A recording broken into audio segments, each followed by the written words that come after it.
So on YouTube. Oh, Okay, so well, how's the baby? His first time leaving him. Hopefully not. okay. If we can get started, please rise for the pledge. I pledge allegiance to the flag of the United States of America and to the republic for which it stands, one nation, under God, indivisible, with liberty and justice for all. Before we get started, I'd also like a moment of silence. That since the last board meeting, we've had two employees of the town who have lost members of their family.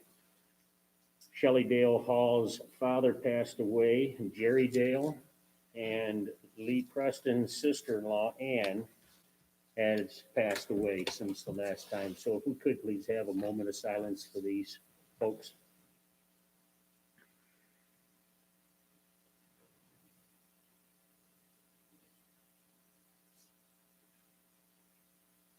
Okay, thank you very much.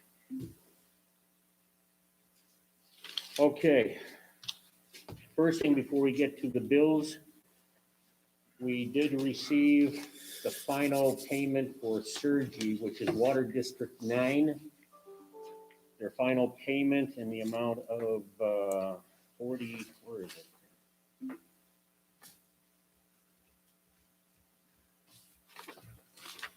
There it is. For $47,033.23. This will complete it. Now, for up to 1 year, so that if there's anything like, especially come springtime, any sediment where it has over the pipes, we have a large depression, they'll come back and repair that, any seeding or anything else. So that is still part of the contract, but this is their final payment, fourth and final payment, so that we are done with making those payments on Water District 9. A motion on that, please. Make a motion that we pay, I guess we got Sergi, for the Water District 9. all in favor? Aye. Opposed? So carried.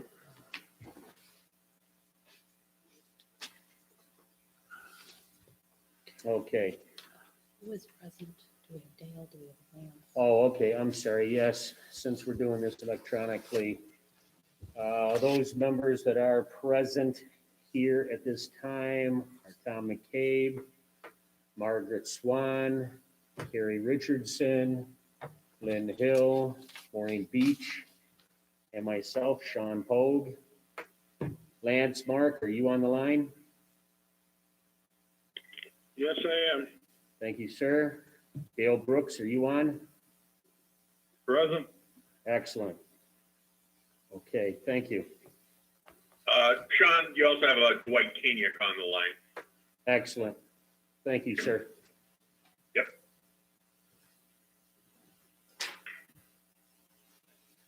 Okay, if we can proceed then on the bills. Everybody's had a chance to look the bills over? Yep.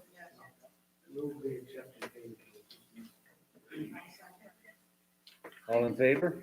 I have a quick, Okay, hold Ca- on. Carrie's. Carrie? there has, well, actually, it's not for bills, but it is in finance, so maybe we can go ahead and pass bills and then I'll pass it out after. Okay, is that the one you sent an email on? Yeah, not today, but it was before.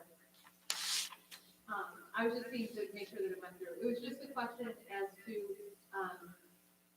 the percentage sheet, the report that goes through and shares the percentages. The deputy or the supervisor, deputy superintendent, the deputy supervisor had the funds in there in that line, was like 1,040 or something like that, was taken out. And if I'm correct, that's for Tom, it should be 400, and I just think that maybe we amount that was supposed to be taken out went into the wrong, or went out of the wrong account. So I just wanted to make sure that that was, Didn't we email the other director? I didn't get an email back on that, so that's why I was just checking. She may have already corrected it, but I just didn't see an email back. Okay, Um, we'll follow up with Lee on that at that. From the email, it was taken care of, because some of it being made every year. No, that's different. That was a different, yeah, sorry, that was a I'll different. ask him. I think it's, okay. That was a different one. Yeah, she explained that, it was.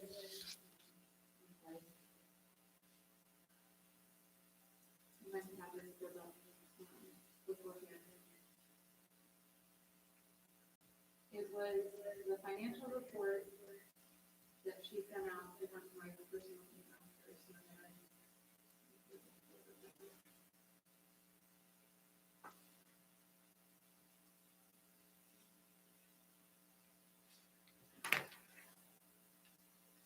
Not the, Oh, okay, so no, sorry, she did, somehow I didn't see it, she did email me back.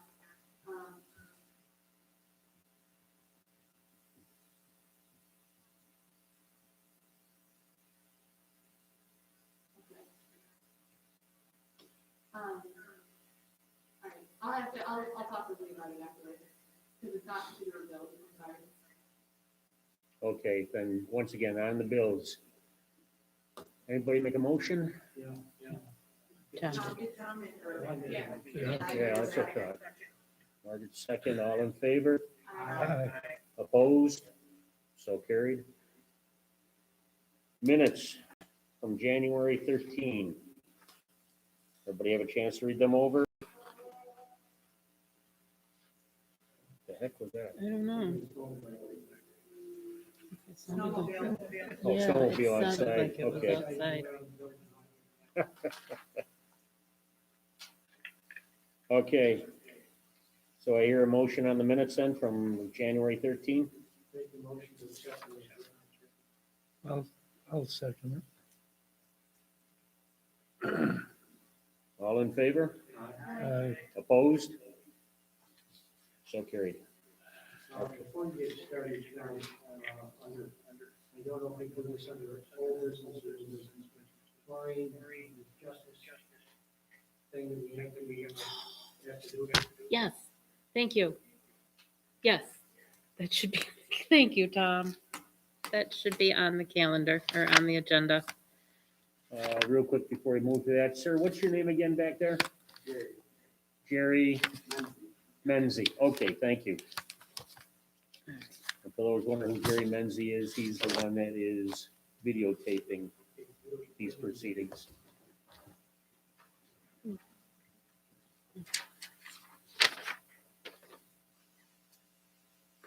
Okay.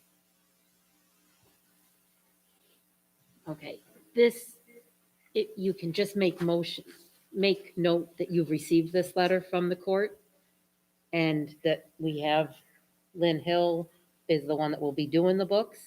Oh, this is for the audit. Yes, so this is the letter asking for the audit.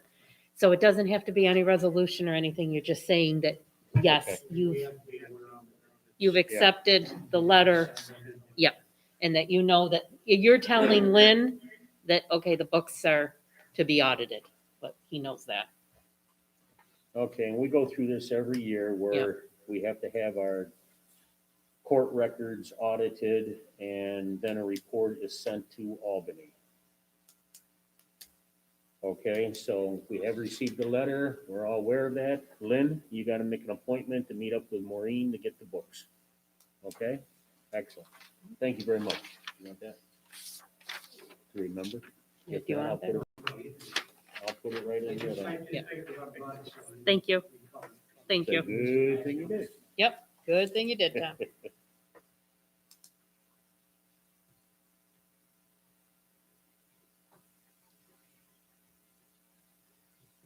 Okay, Water Districts 9, 10, 11. On Water District 9, I received this today.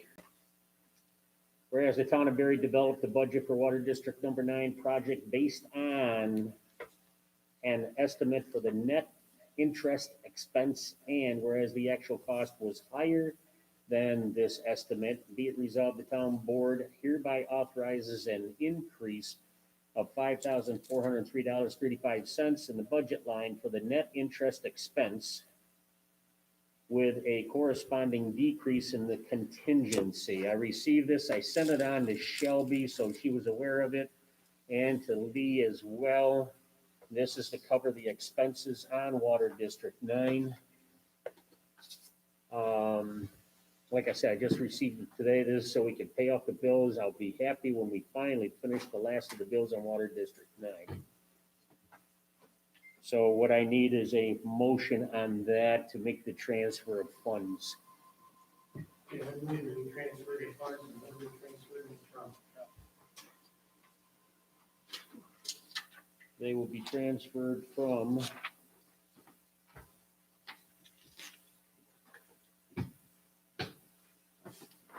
they'll be coming out of the corresponding from contingency. Okay, out of contingency fund, fund expenses. Yes, Just for clarification, so the money comes out of contingency, covers these bills, and then, goes to the Water District 9 expenses, so it ends up being one. it will be, because it'll come out of the grant. That money will be placed back into the contingency. And, what was the total again for that? I know it's 5,000. 400, go ahead. $5,403.35. Okay, and Tom, you made that motion? Yes, I did. All in favor? Aye. Opposed? Okay, so carried. Now, in Water District 9, like I said, hopefully we're finally getting to the end of this thing. We get the bills all paid off on this, so we can see what we have left over with grant money towards whatever we need to do with purchasing needed materials for the Water District. But that's it about Water District 9. We're there. Water District 10, the letters have been sent to the county as well as the comptroller's office on this water district. They've been notified. We are moving along. Labella has been in contact with RD, meaning Rural Development. There are a number of documents prior to bid that have to be completed and into Rural Development. And I've been working with Labella and getting those documents taken care of. Once that's all taken care of, we can put this out to bid and see who the contractor would be. And hopefully Water District 10 could go in the ground maybe, I'm just guesstimating, the end of summer, maybe the beginning of fall. Question on that, when, we have to hear back from the comptrollers before we do that. Yes. Water District 11, I made mention of this before. I met with MRB Group, meaning Paul Chatfield and Scott Madison, which are the gentlemen who have put in our previous water districts. The purpose being is one last water district to finish off the rest of the town of Berry. That will be looking at areas where there is no water at this time, connecting dead ends so that we have loops, which will greatly increase the quality of the water in that area. It also will decrease the amount of water we have to waste by flushing all the time. So that's what we're looking at right now. MRB, they are coming out, they're driving around, they're taking a look at all the different areas, seeing how many units there are on each road, what's the possibility of how they can run the water lines. They're taking a look at two areas that I talked to them about that we can't supply water to, and that would be like White City as well as the south end of Old 98. it's too far of a stretch going down through into that muckland area to get to those two areas. And once again, the quality of the water would not be there. But I have met with the town supervisor for the town of Elba, and they have water line right there along the trench that they just put in a year ago. And she seemed receptive to the fact that if we put in the infrastructure for water, that we could tap into there, and those people there would be out-of-district users. So these are the different things that I have them looking at this time to see what we can do. According to them, rural development is looking at much larger projects rather than little ones like we've been doing. They've been little miniature projects, basically, with all these little water districts. So they are putting that all together, and in the near future, they will be contacting us to give us what their suggestions are. And that's on Water District 11, which will be the final water district. Next, we have Water Districts 2, 3, and 4 refinance. That I just received yesterday. And as you have it there, I sent it out to everybody when I received it yesterday. It's from John Alessi, who is one of the partners in Hodgson Russ. They have handled our bonds for this town for several decades now. So they were working with,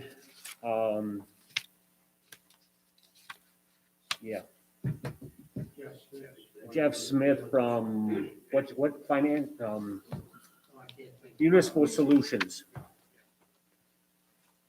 So Municipal Solutions worked up the original. They're the ones we had contacted. They sent it over to Hodgson Russ, and they put together everything, that corrected a couple of things, and have the numbers. So in order for us to proceed with this, we need to have a resolution.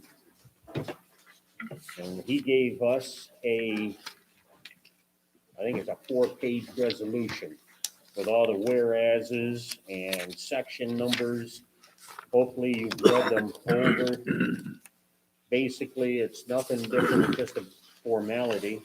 1, 2, 3, 4, 5. It's 6 pages long.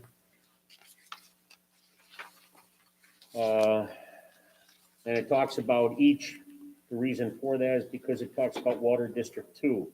It talks about Water District 3. It talks about Water District 4 and the bonds. What was originally put out there, the first bond, and what would happen with it under these circumstances. So, a refunding bond resolution dated February 10th, 2021, authorizing the issuance of refunding bonds in an aggregate principal amount not to exceed $335,000 of the town of Barry, Orleans County, New York, pursuant to the local finance law and providing for other matters in relation thereto. And like I said, it talks about all the different water districts and what will take place there. And then at the very end, section 21, this resolution shall take effect immediately upon its adoption. Any questions on this at all? We've talked about this last couple of months. Well, let everybody know it got way later than I could find the correct paperwork for it. And they, Jeff Smith came over here last week and went through the paperwork about what was necessary and faxed it all over to us. So we should be in good shape, I'm sure. Definitely. Sean, this is Lance. The only question I have is, how is this going to be reflected in the tax bills on the assessments for people in those districts? I assume there has to be a recalculation, correct? Yes. Yeah, there will have to be a recalculation for them. They will see a savings in their taxes because there'll be less amount being taken out of from each taxpayer in that water district. I think one of the districts, last year, we paid off 2 years in advance. But Lance's question was about getting it, I didn't think it's going to be any change. there'll be some changes, yes. That one water district, I think it's Water District 2 will be paid off 2 years early. I don't think there's gonna be very much of a change, but Water Districts 3 and 4, there will be more so of a change in their tax bill. I mean, it's gonna be like $40 or $50 a year difference for them. I remember reading that in here somewhere. Is it this sheet or? Is that something that Barry then goes to look up, or who's something? Well, it starts with how much the debt payment's gonna be for the coming year. And so then that amount has to be known. And then it's divided by the parcels. So every year it changes a little bit. And it should theoretically go down each year. So it's at that point is when it'll be refigured. It'll just be less than what it would have been. On the So my sheet, question, who's tasked with doing that? What entity is tasked with doing that? Well, it's a combination because it starts with Shelby and how much the debt payment's going to be. that's Shelby Bennett from EFPR. Right, once we know what that's gonna be, then I believe it's Barry then, because that's how it's on the tax bills. Okay, And on the debt service sheets that I had sent to you, that they had sent to me yesterday, it shows the annual savings each year per taxpayer. And like here in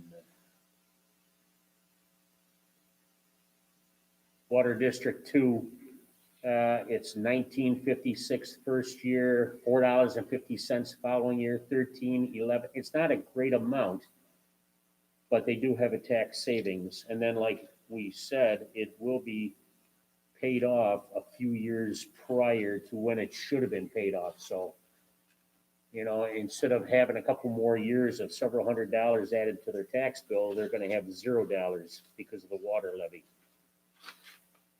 Water District 3, same thing. Well, theirs is more like $10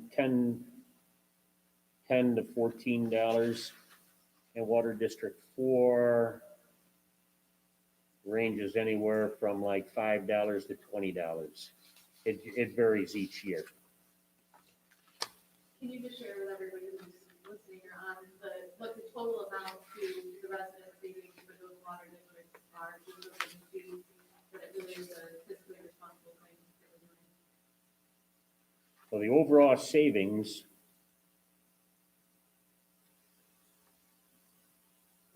savings, for all three water districts will be $54,869.08 by going with a lower interest rate on these bonds.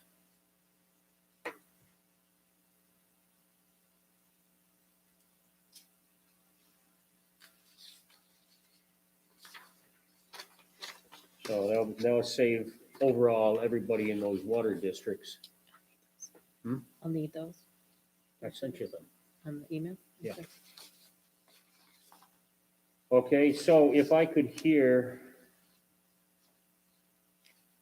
a motion to accept these, So most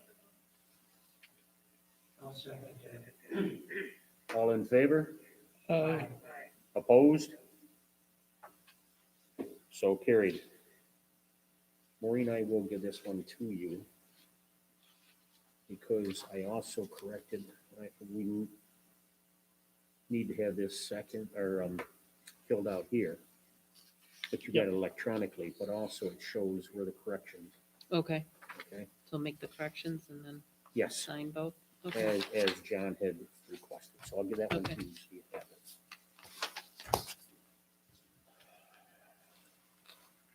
Okay. Next, county hazard mitigation plan. This is something we've been working on for over a year now. The county had requested this, it's as per the state. The hazard mitigation is in what if we have a major flood? What if tornado rips through the center of the county? What if we have a major ice storm? So in those kind of hazards, what would we as a county do? So I worked on this and received info from Dale Brooks as well as from Shelley Dale Hall on some of the areas that I knew nothing about, and they did. Put together the package. There was like 8 components to it, and sent it into the county. All municipalities in the county had to submit the same package. It has been completed and upcoming. They're going to review the draft at a meeting of their planning partnership. The meeting will be held from 6 to 7:30 p.m. on February 17th, 2021. It'll be held via webinar. It says, visit the calendar on the project website for the link. So you need to go into the Orleans County and well, what I have here is orleans-county.com/hazard-mitigation-plan/ once again. And of course, it starts with https:// Orleans County NY.com/hazard-mitigation-plan/. You'll be able to find the link if you go to the planning board on the county website. It will be there as well. It'll probably be a lot easier for you. That is on February 17th from 6 to 7:30. For those that might want to tune in and hear about the mitigation plan. Once they have this webinar, it's open to the general public. This will be sent on to FEMA.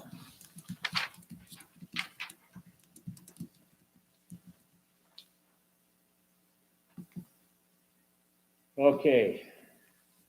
COVID employee sick days. Yesterday, during the county meeting that we have every Tuesday, Jack Welch brought up the fact that the governor signed into law that employees that have to be quarantined because of being exposed or they test positive are to receive their pay, not sick pay.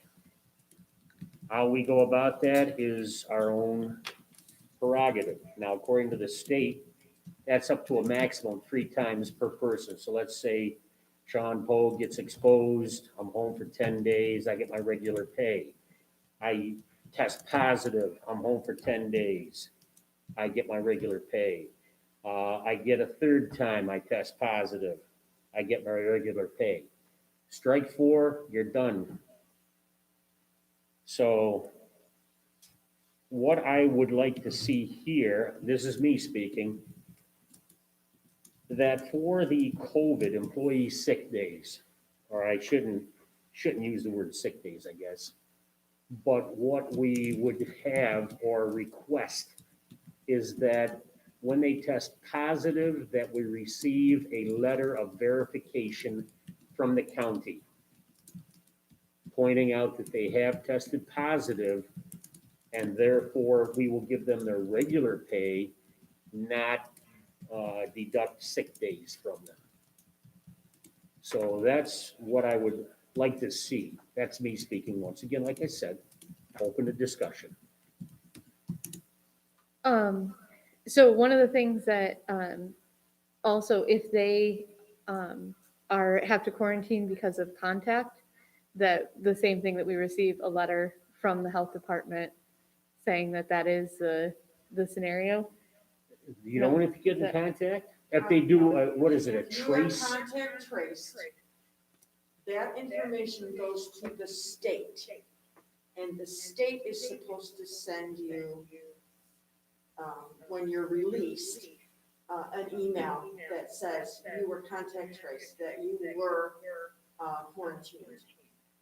Okay, but there's But that's- But it documentation. comes from the state, okay. not from the health department. Okay, well, as long, like, just documentation, what I'm saying is that just documentation that they were supposed to be quarantined for that time period.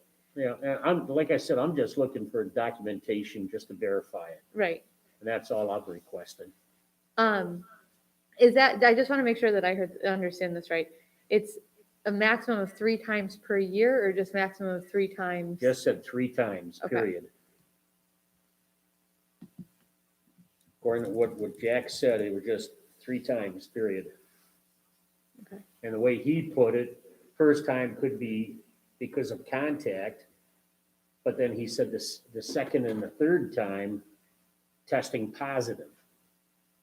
So to me, it's either or, because you could test positive the first time, second time, it may be because of contact and contact tracing. So to me, so long as there's documentation, whether it's from the state or from the county health department, they provide documentation, then they would get regular pay, not sick pay. And that's just for COVID. Pandemic, During the pandemic, during the pandemic, yeah. because after that, you would have the option of the injection. The shot, it's like a flu shot. Mhm. I believe it will stick around. Okay, And how are we gonna distribute this to all the employees so that they know? the only ones we really truly need to worry about are the guys out in the garage. So if we approve this, have a motion and we approve it tonight, then I'll make sure, well, Dale's online, he can hear.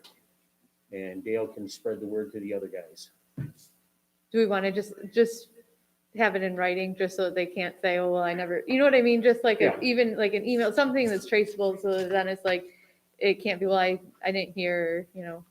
Maureen can put together something and it can be posted over there in Dale's office. But Yep. Sean, I think it's when you have mandatory quarantine, right? No, someone can't just say, oh, well, testing positive is in terms of contact tracing, this has to be a quarantine that's imposed, not Right. self-imposed. Right. That's my belief. Jack did not say that in the meeting yesterday. He just said on the second and third, he referred to testing positive. So he did not say anything about the contact. And as I said, so long as there's documentation, whether it's from the state or from the county, then we would give them regular pay.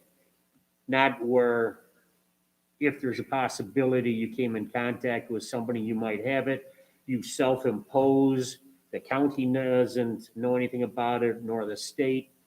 There's no Right. documentation. So therefore, It has to be a mandatory quarantine situation. As I said, with testing positive, that's a no-brainer, but I'm just talking about the other aspect of it, where we're talking about contact tracing. okay.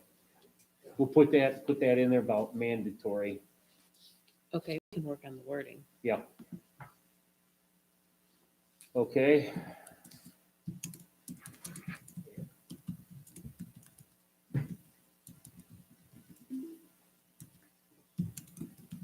Maureen was just questioning here that maybe we need to have them go back and had a second test to prove that they have tested negative. The county, I believe, No, requires because it. they shed. They still shed. Right, They the- still shed. They can I'm test wondering, I'm thinking of my They can dog. test positive for quite a for while. up to after 3 they're- months. Yeah, Yeah, it's crazy. they can't spread, but they can still test positive. It's as long as it's a certain number of days after they're symptom-free. So as soon as they're symptom-free, then they can return to work, or like as soon as, it's the health department, I don't know the specific time I frame. believe it's 14 days. It's to 10, but it's, 10. yeah, so I'm it's, sorry, John, yes, this is Dale. yeah, he probably, Direct word from the health department is the 6 through 8 days from the first signs of symptoms, you are contagious. After that, you are not contagious, but you can still carry the virus for 90 days.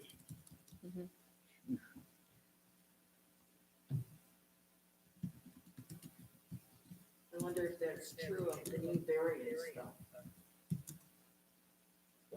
who knows?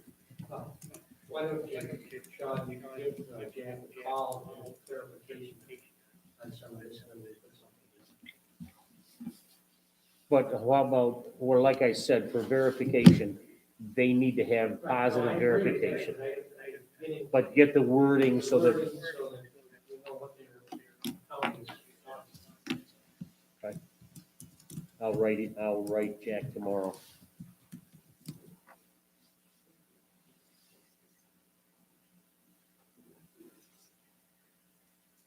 yeah, I was gonna say, I don't know if that's just a state thing or.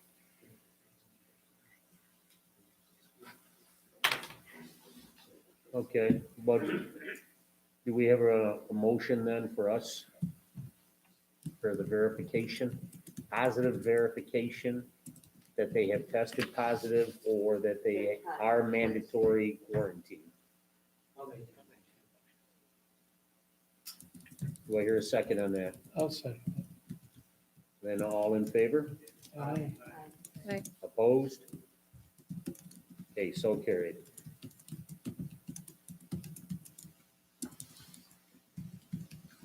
Okay. Next thing I have, and I sent this to everyone last week, I believe.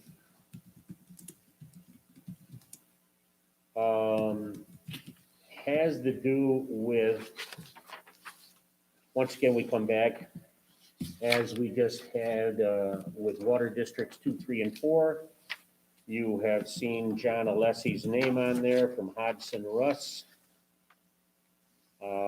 He is one of the partners in that firm, and they have handled our finances on the bonds for, like I said, decades. They have an attorney in their firm, whose last name is Spitzer.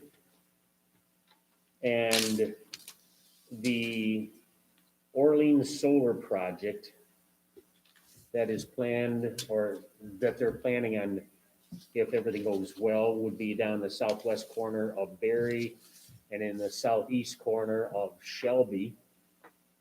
They would like to hire, that company would like to hire Spitzer to represent them, which means he'd be sitting across the table from us in negotiating all the different aspects of this solar project. Now, it's the same firm, but two completely separate issues. So the question that Mr. Alessi is requesting is, do we feel that there would be a conflict of interest? That Mr. Spitzer would be sitting across the table from us representing Orleans Solar, but yet they still handle our finances with bonds and everything. Spitzer has nothing to do with anything that goes on in this town, but he would be, like I said, hired by Orleans Solar and their parent company. Sean, this is White Kenya. Does Spitzer have involvement with the IDA for Orleans County? No, I do not believe so. He was at the table when we were talking the pilot for Heritage Wind, but he was representing the school districts of Oakfield, Alabama, as well as Albion. But I do not believe he has anything to do with the IDA. Okay. Lance, can you answer that better? No, I think that's accurate.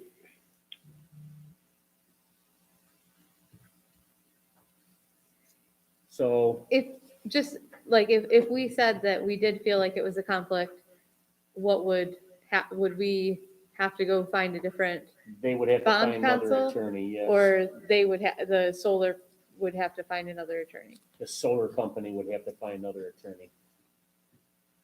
They wanted to have an attorney, local representation. They wanted an attorney that's right here, local, to handle their part of the project.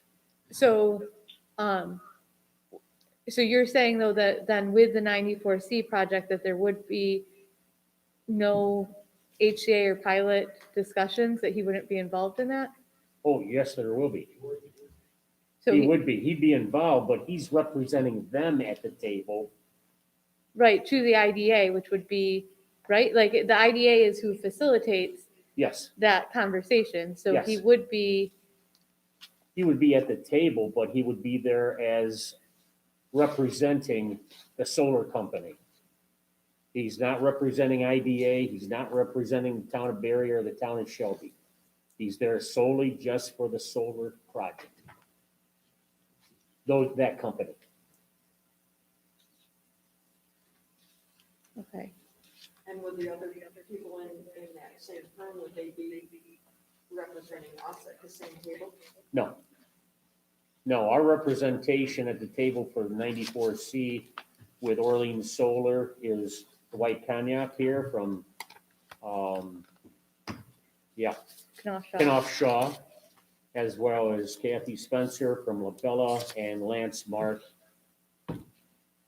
Those are our representatives for the 94C. I guess I would be curious as Dwight, what your thoughts are. I guess in my opinion, if he has no involvement, if Hudson Russ has no involvement with the IDA, they're just a bond counsel, I wouldn't see an issue there. Lance, your general feeling? Well, I agree with Dwight, although I've had some past dealings with Mr. Spitzer, which I won't say are exactly favorable in terms of some of his behavior. So I'd rather, I guess I'd rather defer to the town board on this. He's a knowledgeable person, there's no question about it. I can go into some depth if you want, and explain what the circumstances were. So Lance, do you feel like it could potentially be a negative for the town if he were to represent them, that it could potentially cause? I don't really, not for the town. It was private litigation where he was representing another town against my client, and let's just say I found his positions to be extremely inconsistent at different points in time along the litigation. But I don't know that he would. Since we've dealt with him before on the pilot negotiations we've had so far with Heritage, I think he would be a straight shooter.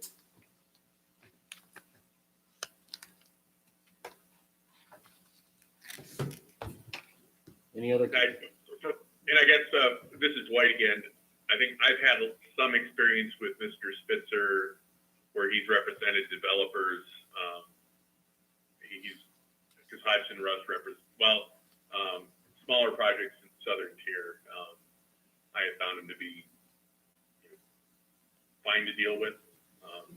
I think he represents the IDA in Allegheny County. And I think he has at least some sympathies for the municipalities. Whether that would translate considerably, I don't know, but for what it's worth.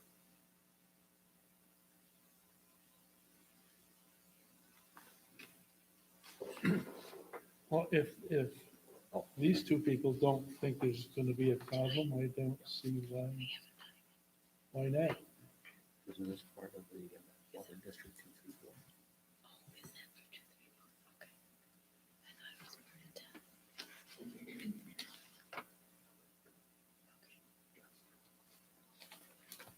only thing I would do is that you're dealing with, keep in mind what has been said, and then start getting away and make it known.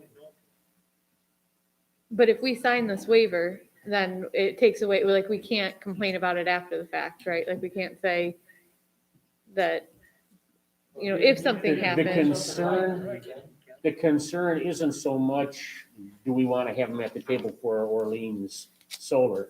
The concern here is, do we think that there is a conflict of resolution because it's the same firm, but it's a lawyer that works for that firm that will be, even though this firm represents us with all our bond,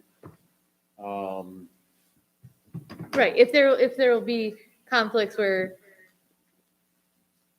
it won't necessarily, like, that our best interest won't be the forefront, right? the only way it would affect us is if we feel that Hodgson Russ cannot or would not do their job for the town insofar as the bond issues are concerned. Right. That's about it there.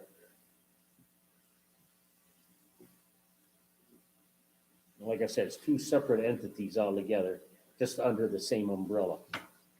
I mean, just so it's clear, I mean, what I expressed was really a matter of personal bias. I can't say that it's a matter of necessarily professional bias, or that he's, you know, that he would do anything that would deliberately undermine the town of Barry. I don't believe that.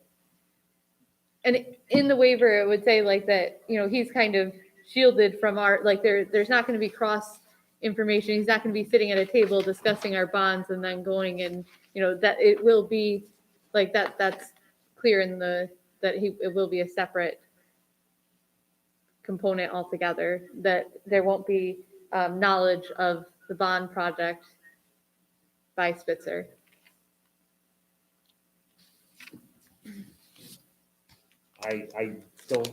I do not think, especially in knowing John Alessi, and Lance, you know him well, and a number of other people I've spoken with about Mr. Alessi, I do believe he's well above board and he would not allow something like that to occur. Yeah, I agree with that. I would agree with that. So what do you gotta have? Do you have the actual waiver, just out of curiosity? Just because I got the email about it, but I didn't see a waiver. There is no actual waiver itself. It's just asking how we felt about if there would be a conflict of resolution. Well, knowing the Hodgson firm, I'm sure that they would probably, you know, have some kind of confirmatory letter that you might have to sign. Okay, So they cover their areas. then I can write to John tomorrow and ask him to please forward a document to us. That's supposedly if we approve this tonight. Stating that there would be no conflict of interest, that Mr. Spitzer will not be involved with any other town business through Hodgson Russ. Or, okay, Lance? Yeah, essentially what you're doing is you're waiving any conflict of interest. You're waiving any appearance of impropriety. But as I said, I think you're right. So they know that they have to compartmentalize what they do for the town of Barry from what they do for the solar project. Okay.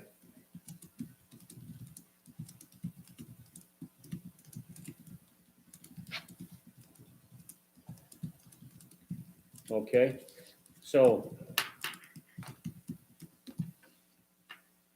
do I hear a motion saying that, I don't know, do we do a motion on it? Allowing, Yeah, it would be a motion. okay, Could we request the waiver and like just see what it would say before we you know, like, I think that it's something that we'd be very open to, but I just want to, like, I wouldn't want to just say that, yeah, we're saying that there's no conflict of interest, and then, I don't know, somehow down the road that they were, you know, just talking, I don't know, I just, How about if we make a motion that we will accept Orleans Solar hiring Mr. Spitzer to represent them based on the appropriate language of a waiver from Hodgson Russ. And as soon as I get a copy of that, before I do any signing on it, Yeah. I'll send it out to everybody so everybody can read and give me their 2 cents. How's that sound? that sounds good. I think we do all right. We have dealt with them before when we didn't really have any problem. I'll make that motion however you word it. I'm not sure how you word it. Okay. Do I hear a second? All in favor? Aye. Opposed? So carried.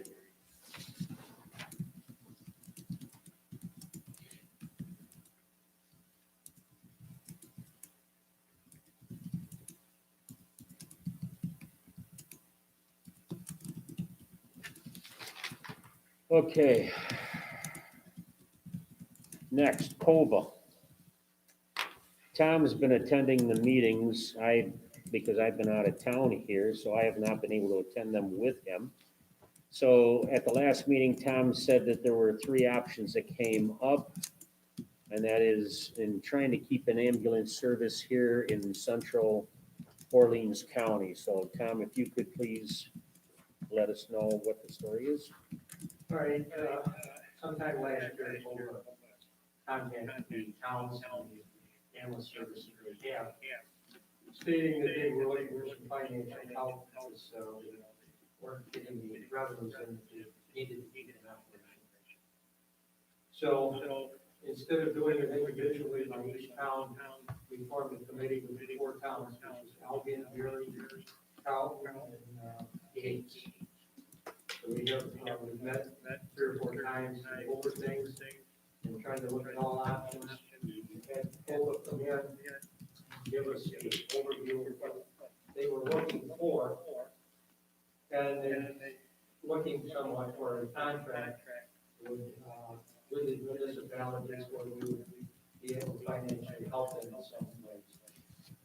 Things have changed for when COLA was first set up. It was an all-volunteer unit, and as time has gone on, to perform the service that they need to have hired staff and payroll along with the volunteers. So we asked them to take it, and one of the things that's bothering them in the revenues coming out on is they'll take an ambulance call, and the insurance company for that person or victim sends the check back to that family, and they're supposed to go reimburse COLA for the service. And there's a lot of them that are not doing it, so they're not getting the more revenue that they should be getting. So we asked them what type of contract they look at, and they, their attorney was with them at that meeting, and he put together a contract and a copy was sent to Albion Town Supervisor Dick Remley, and we've been meeting in the town of Albion office going over this. The contract was looked over and needed, a little further discussion on what's happening and other options, and it came up in our last meeting that maybe we have more than one option to look at. Right now, you can look at 3 of them. One would be for contract with COLA. Another option would be set up an ambulance district in each one of the towns and have COLA the contract to run the ambulance service here. And what would happen in the district forming, it would be similar to what our fire districts are now. The would be put on your tax base. So taxpayers in the town of Barry would be paying whatever they need. And the town board would have nothing to do with setting the fee, it all be up to the personnel of the ambulance service. So, we looked at that, and then, somebody said, well, what about outside areas, municipalities that are close by to us? What are they doing? So I'm gonna look into that. What that is a contract for an ambulance service, there's no cost to the towns. And, we're going to try for our next meeting, which is next week, I believe. To have somebody from one of those agencies come in and explain to us what services and what is required, so we've got some knowledge on that. So we're still in the process of trying to work something out with both the rest of the county. It's gonna take a little while. If anybody really has any ideas of what, how we can do this and help them out, we want to send a note into our website, town here, or the supervisor, and we take those down and discuss it. The one thing that Tom and I have talked about with this, the one ideal advantage of having COVA is response time. And they're located centrally for the central part of Orleans County. Whereas if we go with an outside ambulance service, like Monroe Ambulance, or I can't remember the other one's AM something out of Monroe County, response time could be very detrimental to the injured person. That would be one of the main things we look at when they offer the service, where they're gonna be located. I know that, I think it's Murray, Allen,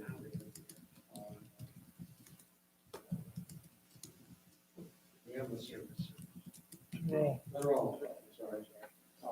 Services down, I think they have a staging area and, on the ridge, on the west side of Black. So we have to look into that, and I'm sure there's many other questions that people would have if they needed to bring up, and we need to look at. And definitely, we would insist on having a satellite station here for faster response times to any kind of emergency calls. Yeah, I know I was getting my mail today. Mercy flight came tired down to the ambulance. They must have been talking to you.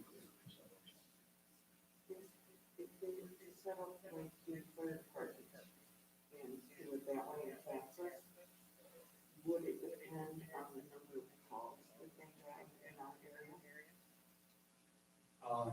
The contract that they showed us is a proportion of the number of calls that would be for the town of Gary.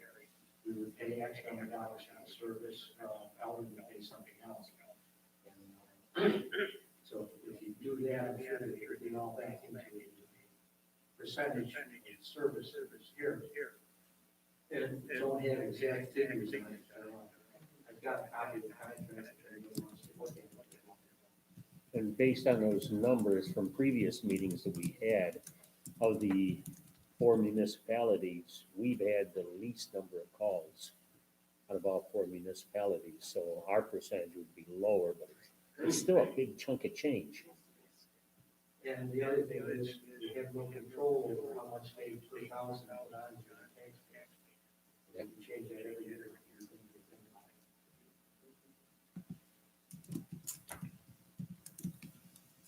Okay, so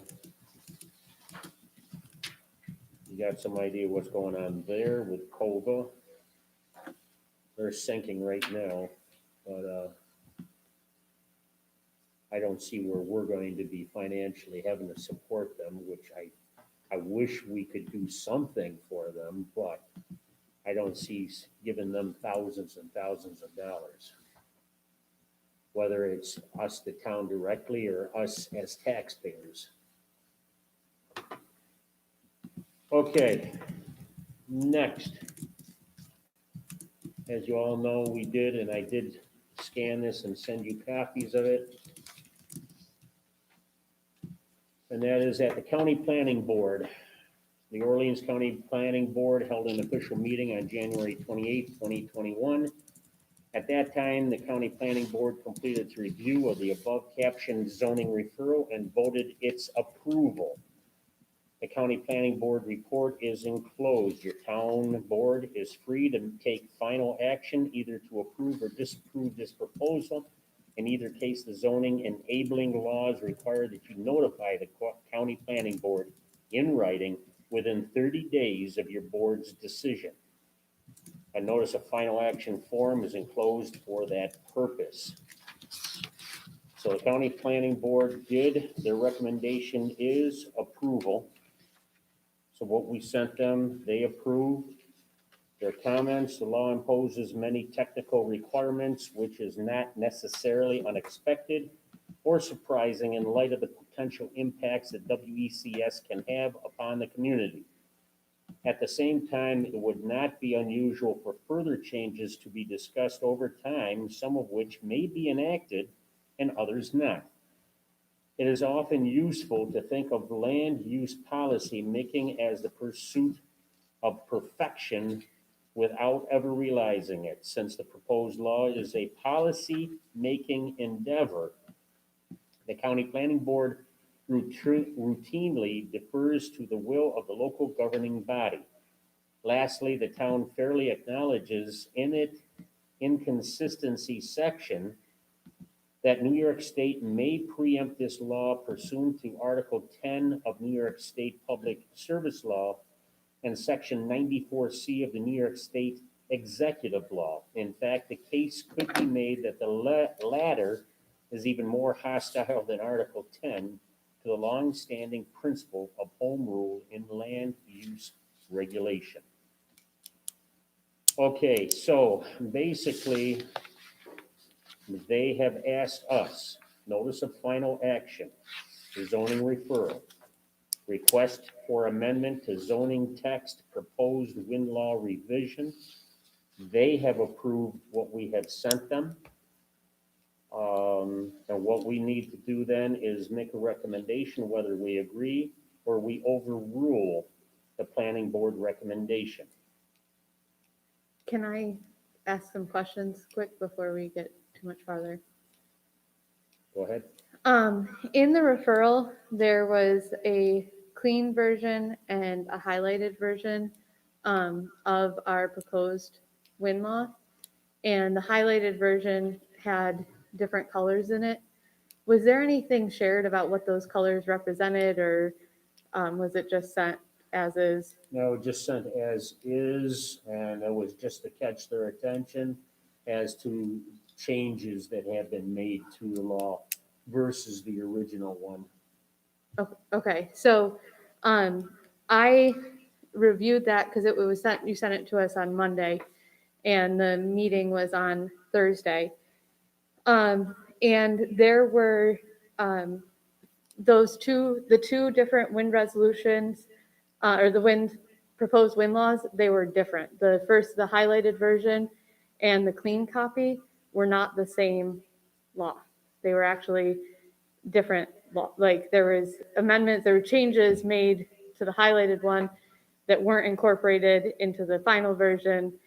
And I did reach out to Jim Bensley prior to and said, hey, just want to let you know that there's some inconsistencies. And he did not read my email or anyone else's. He was not able to review the wind law. And I have an email from him today. I don't know if you guys know, but both county planners, so it was solely him as the director. There were no planners that were present. And he said, as I informed the county planning board chairman just prior to the last month's meeting, I was not able to read input and incorporate it into my recommendations. I would have needed to receive the information much sooner. Then it talks about the applicants needing to submit the documents at least 1 week prior. And that he's presently lacking 100% of his professional planning staff as we wait for new recruits and he continues to work on other components. And that document means that once we make a decision, it's not saying that we have to make a decision within 30 days of receiving it. It's just saying that once we make a decision, we have 30 days to submit it to the county. And I think that we have some homework and back work to do before we can move forward. And let me get this straight too. You reached out on behalf of the town board. No, I did not reach out on behalf of the town board. Well, I did not reach out on behalf of the town board. okay. Okay, it's kind of like, never mind. I think enough said. Kind of like, do you want to? Enough said. Not getting in a hissy fit match right now. Okay, so with this, on this law, proposed wind law revision, what we had sent to them, the clean copy, which was the final copy, of which I also sent to you today with those couple of changes. I had sent it another copy to you on this past Monday. Yeah, that was a clean copy with some changes, corrections made. And yeah, and then Lance corrected those. Remember the one from Andrea Reback? Right. That had been corrected, as well as the very beginning where it said, town law number 3 of 2020. That was corrected, so it reads town law 1 of 2021. So we got that cleaned up. Lance cleaned it all up for us. Which insofar as the content of the law itself, that was just pagination and those couple of things at the top of the first page. Does not deter or take away from the proposed wind law change at all. How do you know which proposed law the county was looking at? Do you think that they were looking at the highlighted version, which was first, or do you think that they were looking at the clean version, which was put in second? Which would they have been approving? More, Because there's pretty significant differences between the two of them. Lance, correct me if I'm wrong, the highlighted one was items that were removed, was it?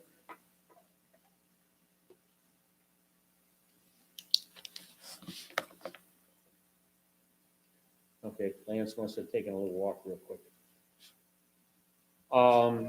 The highlighted one, I can't remember exactly how we worded when we sent it in.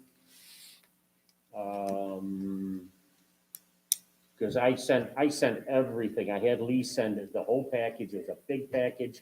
Sent them everything, including John Hall's recommendation or his results of his research. So everything got sent to the county. And it is, as you know, the second time around, we just added more documents. And changes. And a couple of changes in there as well, yes. Which was outlined in the seeker that was attached, part 1 there. But even that was incorrect. There was documents in there. It was saying that we were changing the shadow flicker to 30 hours. We weren't. It remained at 25 hours. It was saying that and these are things that I brought up. This isn't the first time that I'm bringing this up. These were concerns with the errors and the inconsistencies that our town planning board, when we sat down, they went through that narrative and used that as these are the major changes that are being made. And that wasn't, it wasn't correct then. And I mentioned it then and said, we need to correct this before we can move on. And I was told, no, we don't. And then also we changed the Met Tower from 3 years to maximum of 10 years. And that wasn't included in the narrative. With yearly correction, a yearly update. Right, but that's a rather significant change that wasn't included in the narrative. Which copy are you talking about, Gary? I got a couple copies. Those were addressed in during the last one. My dad was not the other page we discussed that. I will forward you all right now. I did a review. In the referral that was sent to the county and approved by the county, the narrative had that we were going to be doing a change from 25 hours to 30 hours. That's not correct. We decided to go back to the 25 hours. The narrative also said, shared, let me see here if I can pull up those other components quick. It didn't include the school district of Medina. It had, hold on here. School District of Medina. No. The town of Barry includes the school districts that are part of the town of Barry. So there Oh, are you mean town insofar of as the law Barry. is concerned, yes. Yes, absolutely.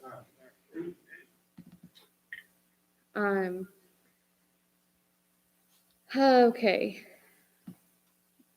So, Yeah, we have, what, 2, 4, 5 school districts, right? 5. yeah, so not all of the school districts were included. On page 69 of the referral in the seeker narrative, section 350-103-10 requires about the shadow flicker. It says that it's 30 hours. The proposed law that we actually proposed was 25 hours annually, not 30 hours.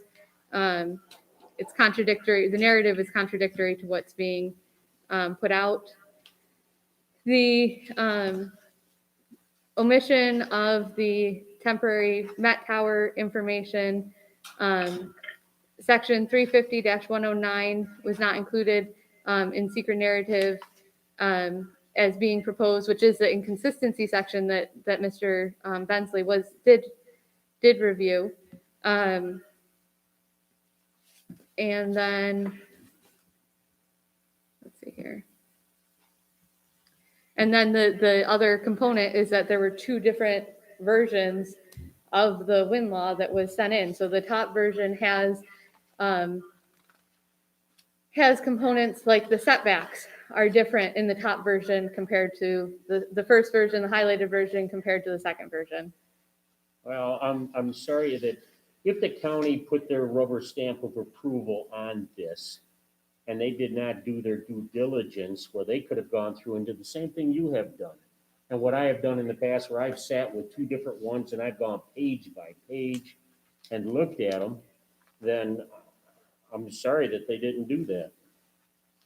Me too, but Mr. Bensley said at the beginning that he did not have the opportunity. And what last month at our But he's meeting, got many members on that board of which he sent those copies to, did he not? who rely, I don't know the Did specific, he not? you tell me. I don't know. You're telling me everything like you were there.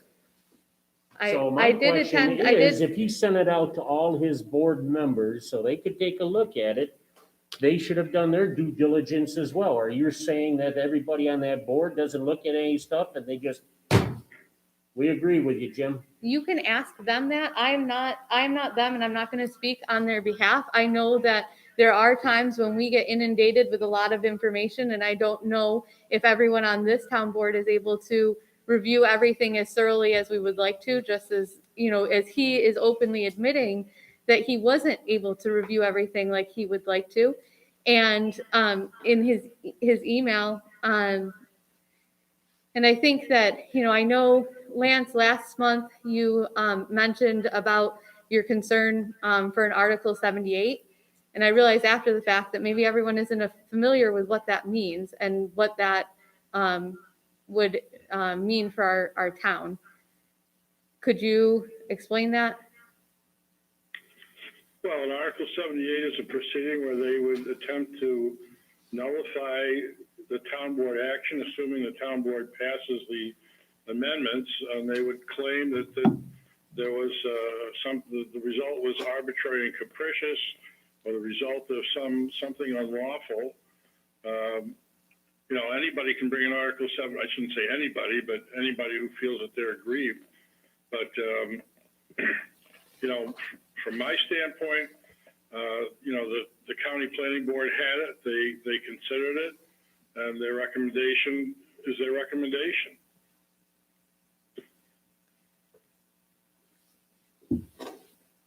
And so now I'm bringing to light and I'm sharing with my fellow town board members that what they reviewed was different. There were two different versions. And the question is that which of those two, and I did ask him, which of those two were reviewed? Which was the wind ordinance that they actually reviewed? Which version? What was his answer? He said that he would email me back tomorrow.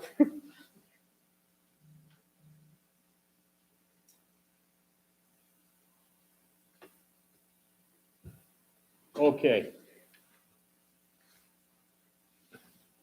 Once again, going back, do we accept their approval or do we not accept their approval? By accepting their approval, you're approving the wind ordinance. No, we have to approve the wind ordinance. We don't This have, is just approving what they, they've sent an approval, we do an approval. we don't need to, that's, my understanding is that that's not necessary. What we would do is, what they're asking for is what action we take on the wind ordinance after we make that decision. They're not saying we have to submit that to them 30 days after we make the decision. There's no timeline as to when we have to make a decision and respond back to them. Your town board is free to take final action either to approve or disapprove this proposal. Right, the wind ordinance is the This proposal. the one that the county approved. In either case, the zoning enabling laws require that you notify the county planning board in writing within 30 days of your board's decision. Are we approving or disapproving this county ordinance or county approval? Lance, were you, And the way this works is if there were recommendations with conditions, if the town board didn't want to accept those recommendations with conditions, so that would require a supermajority of the board members to go against what the county planning board has said. Otherwise, it's just a simple majority that accepts their recommendation, which is the recommendation is approval, and then you go from there.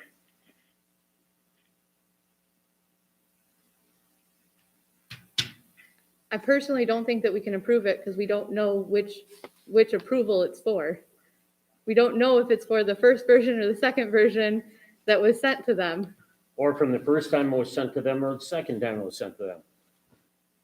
Yeah, Well, wasn't there was a smooth copy sent to them? Yes, right? there was. right, It that's was the, a clean copy, so, The clean copy was the final copy at that and time, that's what yes. I would think, that's what their action is based on.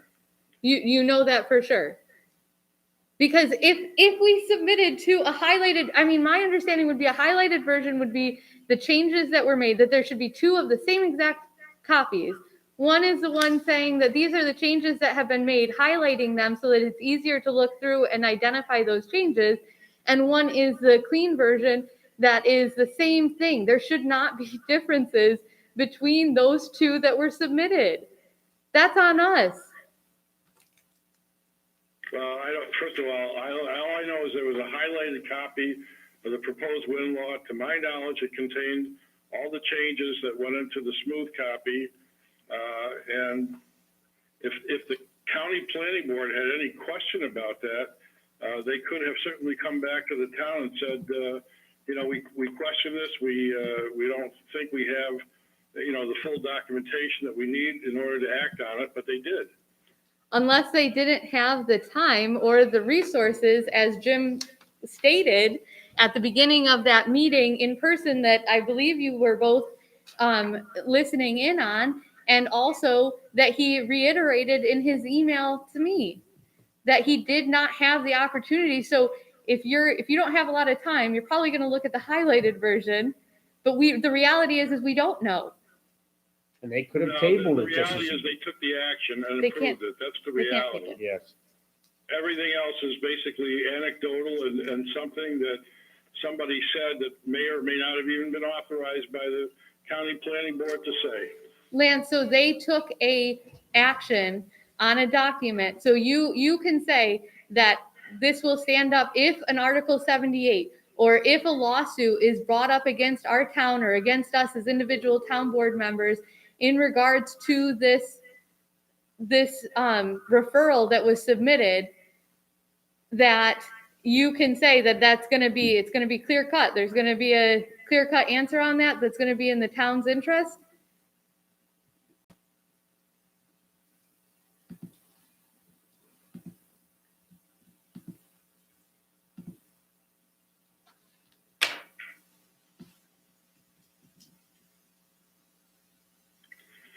Okay.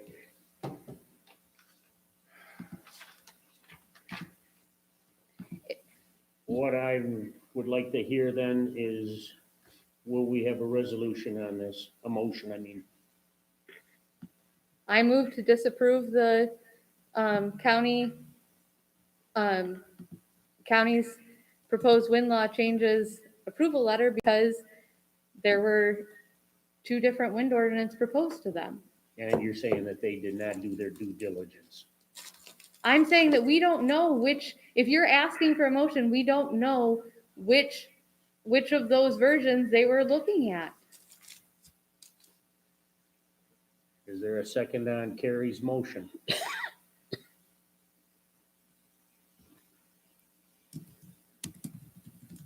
There is no second on Carrie's motion.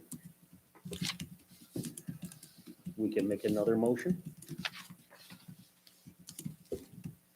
Okay, That failed due to no that second. failed, Right. there was no second. Do I hear another motion?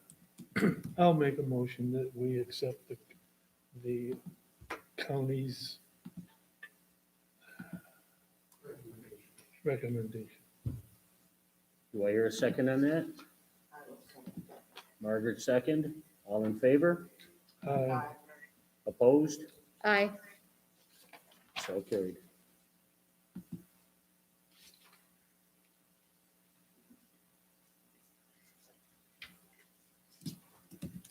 Okay. Next one item, emergency water plan, emergency plan for water, the town of Berry, Water Administrative Authority. Dale, you still on the line or are you falling asleep? No, I'm still here, barely. Okay, sir, would you like to explain this? And we will have to make a motion on accepting this, so you can send it to the county, I assume. You are correct. It's I don't want to say a generic water plan that everybody submits. It's just a matter of information to the board. It's not a matter of approving it. It's a matter of acknowledging that you accepted it or that you've seen it. Oh, okay.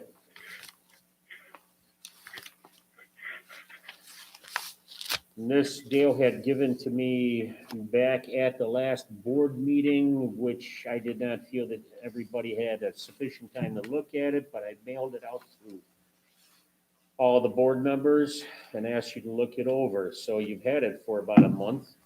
Are there any questions for Dale on this? I had some that I already spoke with Dale about, and they have been taken care of. My questions have been taken care of.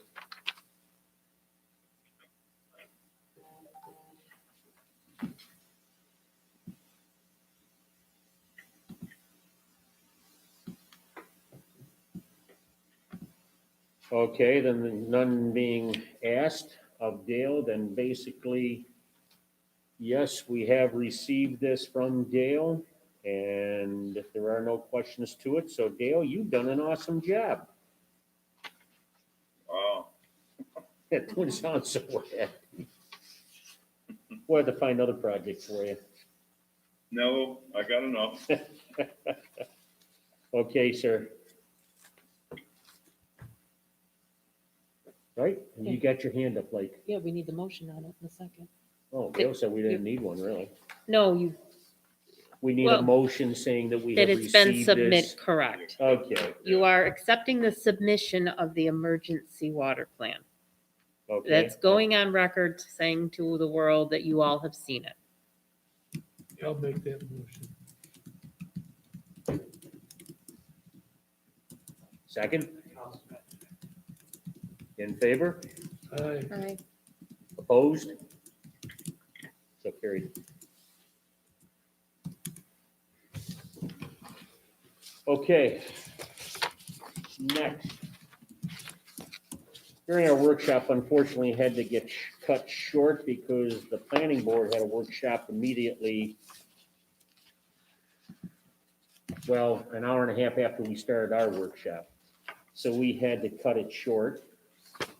So as a result, we got through to like the first 14 or 15 pages or something like that. I believe where we stopped and Carrie was explaining, or did we get? It was all the way- page 11, or like page, I think it was, we got all the way through page 11, we were on page 12, I believe. I thought we were starting at 14. Did I, is that what, On the computer, yeah. What was the document? Which one is it? hold on, it was the one that, from Dr. McKenna. I'm sorry, you mumbled, I couldn't. It was hear. from Dr. McKenna, Okay, that's the one I have in my hand where I thought we had to continue with. okay. Because you were at that time explaining the ice throw equation from an engineer. Yes. And I thought that we were going to be continuing this at the March 1st workshop. Unfortunately, we have not done anything to speak of on the AES project, which is the Baird Solar Project. And what I would like to have is that we will concentrate at that time on the Baird project. I will be getting all that documentation out to everybody for you to take a look at. And at our March 1st workshop, I'll also have at that time Labella representatives. I'll also have Adam, I can't think of Adam's last name, from AES. He will be on the line as well, so that if you would please look over the documentation. Any questions you have, Adam would like to have them up front so that he can get the documentation or the responses to those questions so that we can move through the whole process a little bit easier. Did we get the questions back from, that we had before about the seeker? The part one. Questions about what? The seeker for the AES, for the Baird project, when we were going through that, we had questions I'll have back to in take a look. November, I think it was, that they Yeah. were gonna be getting back to us, and I hadn't heard anything after that. I'll have to take a look. That project took a back seat on my desk there for a while.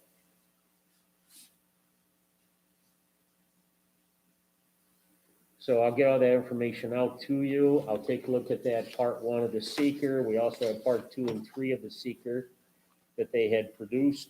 And we're gonna have to go through that as well. Remember, it's a workshop. We do not make any definitive decisions at that time. It's just for discussion. We will make those decisions at our board meeting on the 10th of March.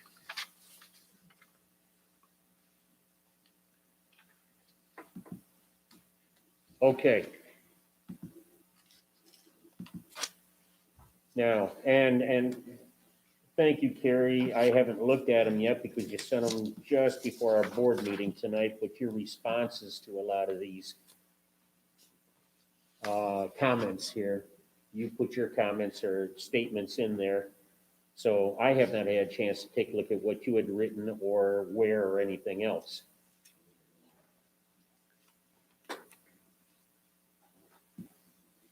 Okay, whereabouts on here did we leave off? I know you talked about, you did your math on number 3C, A, B, C, yes. Okay, just a It's a little second, I'm hard to read on this copy. just trying to get to it. Letter D, what are the New York State public health recommendations to be used as a minimum? And I had referred to what I had gotten from Mr. Pettit insofar as Niagara, Orleans, and Genesee County.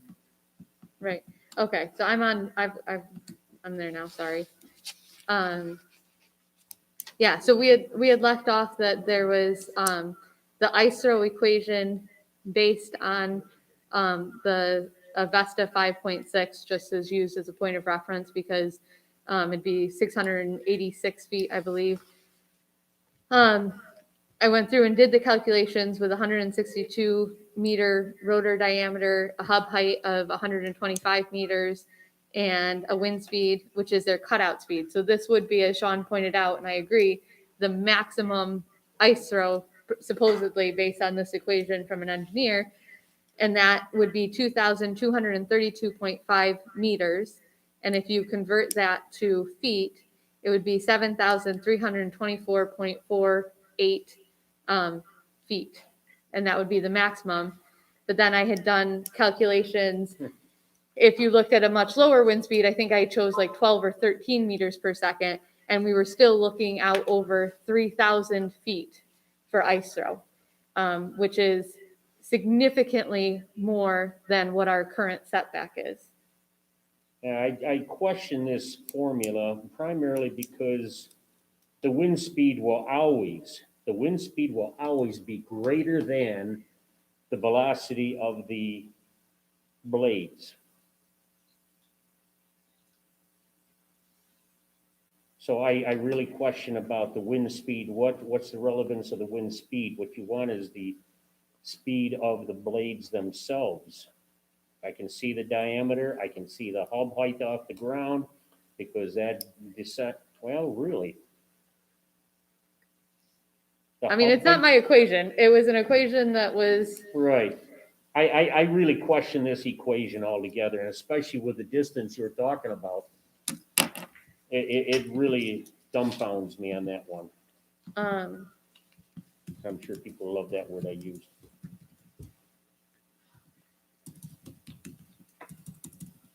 Okay. And it's supposed to be from an engineer. I'd love to know who the engineer is. I'd love to have a discussion with this engineer. Okay. What are the New York State public health recommendations to be used as a minimum? Okay, And I think, I had sent out to everyone, this was back when I did the initial, review of the wind ordinance, a letter from the New York State Health Department explaining that nuisance is a medical, or annoyance is a medical term. It's not just saying like, oh, that's annoying. It's actually, is a condition, that they're referencing. And I wanted to just share that, I guess. And if you haven't read that, I would encourage looking at that again. Okay. What was it? Did you have a comment on this other than telling us to reread it? The comment should be towards the person that wrote this, Dr. McKenna. Well, I think that it's important for us to also discuss this, and that it is something that we should make sure that we have all actually reviewed. Well, as I said there, when I spoke with Mr. Pettit, insofar as Niagara, Orleans, and Genesee counties, they take a neutral stance on this. Right. In other words, they do not feel that there is any public health concerns here at this time. But the request was for the New York State Health. Yeah. Do we have any reports of this happening? Yes. If you'd like video, there's even reports. There was a whole seminar that was done on the impacts of like infrasound on human health. There's a lot of different. No, I'm talking about, do we have has anybody reported ice throw from one of these turbines? And what was the result of the ice throw? I mean, did somebody get killed? Did it hurt anything?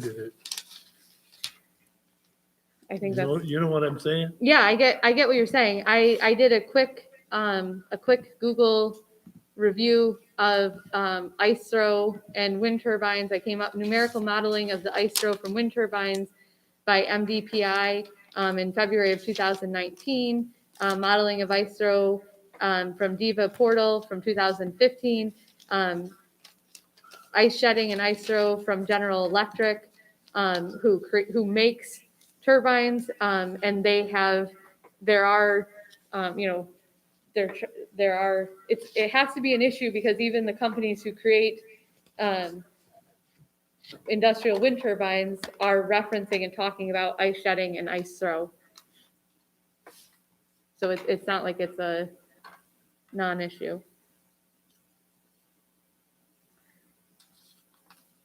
There's another, I don't know, just a quick Google search and pulled up a whole bunch of different components. I don't know the validity of them, but one is from GE, one is a February 2019. Well, aren't there components on these towers, when they get into that, they shut down automatically? If they're building up with ice, they shut down. They have a heating system in the blades themselves. The operators at the central command center can detect the vibration. If the heating element, like with these real cold temperatures we're getting right now, is not doing their job and the ice is not being melted off the blades, they can feather the blades. They pick up on the sense of the vibration. That vibration, just like in your car there, causes wear and tear on the bearings. And therefore, what they want to do is shut them down because that costs them quite a bit of money to bring staff and people in to do the work on them to replace those bearings. So they just soon have them up and operating. So yes, there's a couple of fail-safe measurements in there from everything that I have read.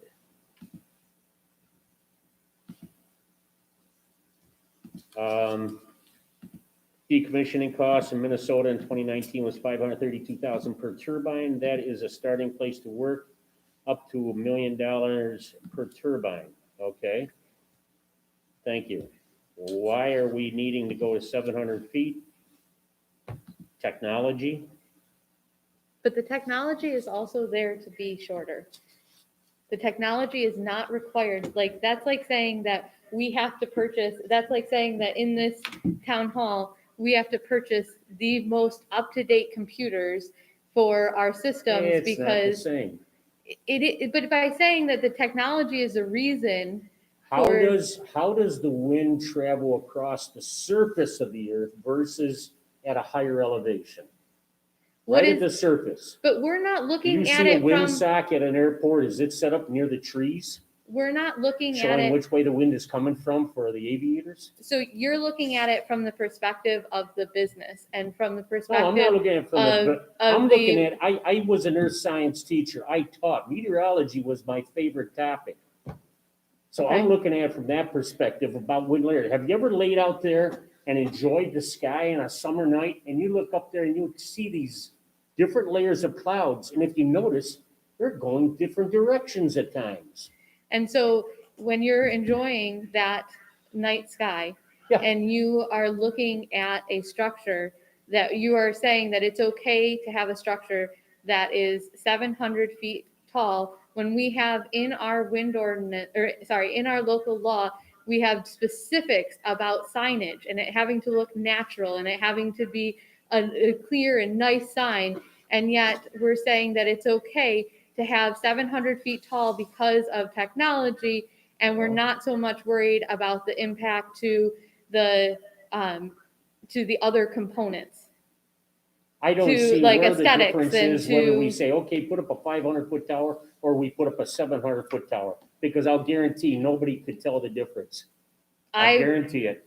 I For the think common layman, I'll guarantee you they can't tell the difference between a 5 and a 700. I can guarantee you that it will be seen from farther away and it will have a greater impact as a 700-foot tall tower than a 500-foot tall tower. There's no argument there. So you're saying that it's okay to have that additional impact. But what I'm asking for is that We do know that the technology is also there to have smaller industrial wind turbines. There is no requirement that we increase our height Yeah, if limit you from denude 500 the to land. 700 feet. Do you know what I mean by denude the land? I can't hear what you're saying. I said, yes, I agree with you if you denude the land. I don't know what denude means. Strip it, all the trees, everything, gone, boom. Yeah, then you can use a shorter tower because then the wind blows easier across the surface. How tall are the trees? Are you saying that 500 feet? Okay, you're saying that there's wind shear You because said a of the shorter tower, Carrie. our You said a current. shorter tower I could would work. be fine. What I'm saying is I would be fine with leaving our height at 500 feet. Why do we have to go up to 700 feet? Okay, what we're doing is right now, you and I are discussing our differences between 500 and 700 feet. That's not responding to the questions on here. Okay, so how would you respond to this question? I said it before. Technology to get the maximum amount from the wind. Okay, With the least amount of structures. thank you. That's what I was just gonna say. 500 feet, we put in 60 structures. 700 feet, we put in 30 structures. That's There is a difference. that's not. So do you we're, want we're, more of the same thing or less? We're actually a couple of things there. One is that we don't know how many structures. This is our wind ordinance. So even with 700 feet for this, there could easily be 70, 80, 100 of these in the town of Berry. Not when they're told that the maximum they can have is 200 megawatts. And I'm just. No, that's not it's true. not our law. I'm talking about a specific case right now. No, what I'm saying is that there could be other wind turbine companies that come in and say, well, look, you've already got them here, so we can put in another 40 or 50 in this town. So there isn't that, just the thought process or that logical thought of, well, if we go taller, that we can have less in our community isn't pertinent to our wind ordinance because it is for the entire town, and that doesn't necessarily ring true. Any company could come in and propose tomorrow to bring in another 30 industrial wind turbines, and then you're looking at 60, which is back to the number that we were referencing before. We're talking about our wind ordinance, not a specific project. And we don't have a limit to the number of wind turbines that would be able to be put in based on our current proposed law. Okay.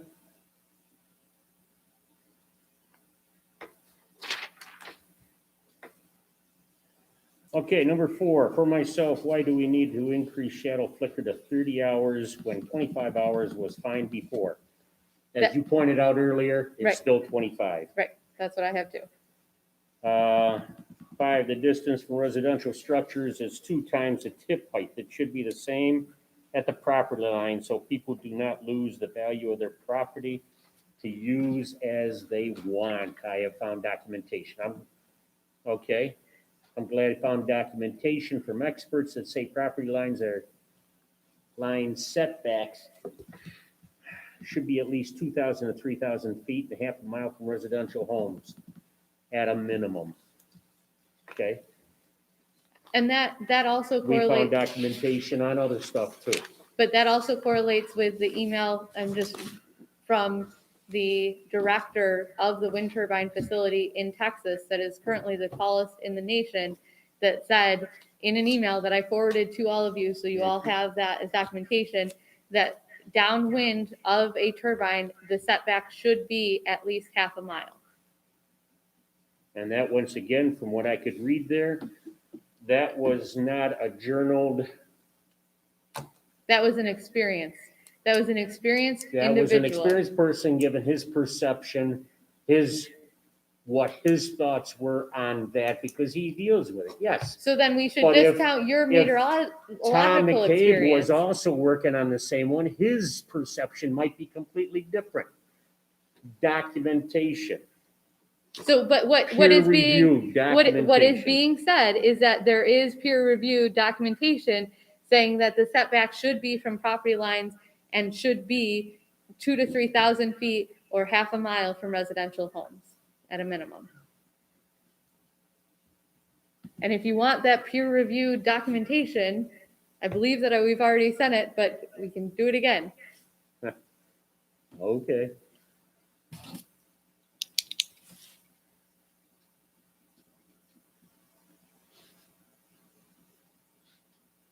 The rest of them are general feelings. It's basically just thank you for your comments there.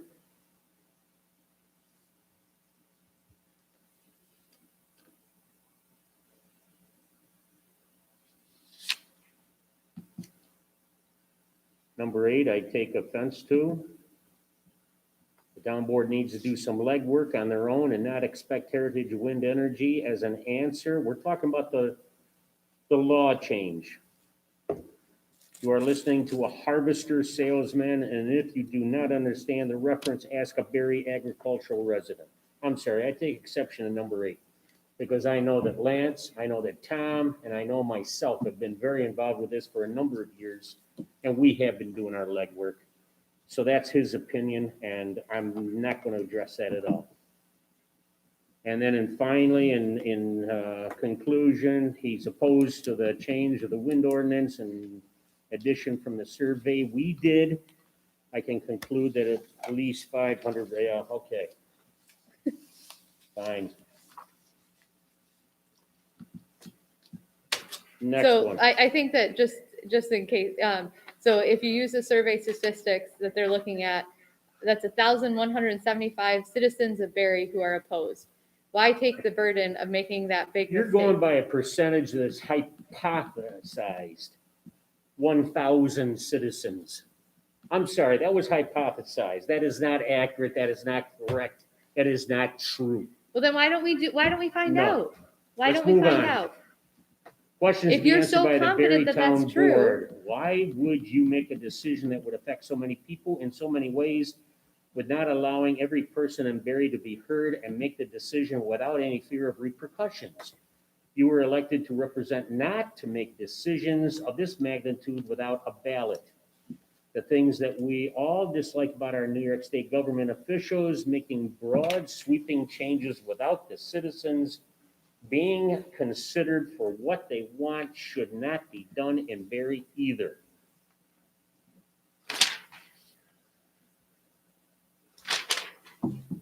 Okay, why would we change the existing wind ordinance? Okay.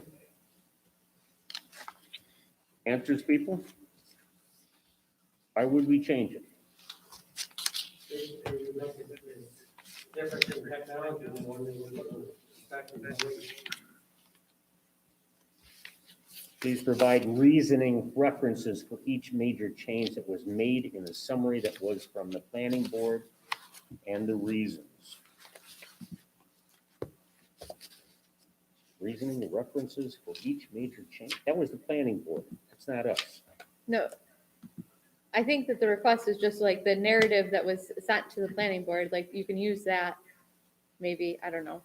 I was thinking may use narrative from the seeker, but should include omissions like the Met Towers maximum years going from 3 to 10, and also having specific references. So like, why are you saying that when there's no turbine in the nation that's 700 feet tall, and yet we're saying that it's okay to go up 700 feet tall? And when we're saying that, like just going through and providing those references and those resources that you're saying that say that it's okay to have a shorter setback. And that it's okay, the sound levels, just having those, I don't know if you would use the Epson from Heritage Wind saying that it's okay, or if you have other sources not from Heritage Wind.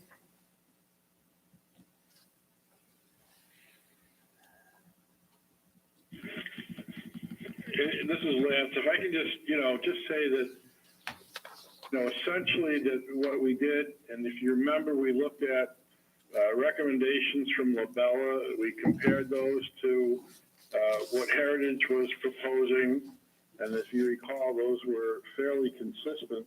And the other thing that we looked at were the standards that have been promulgated under 94C, and those are standards promulgated by the state.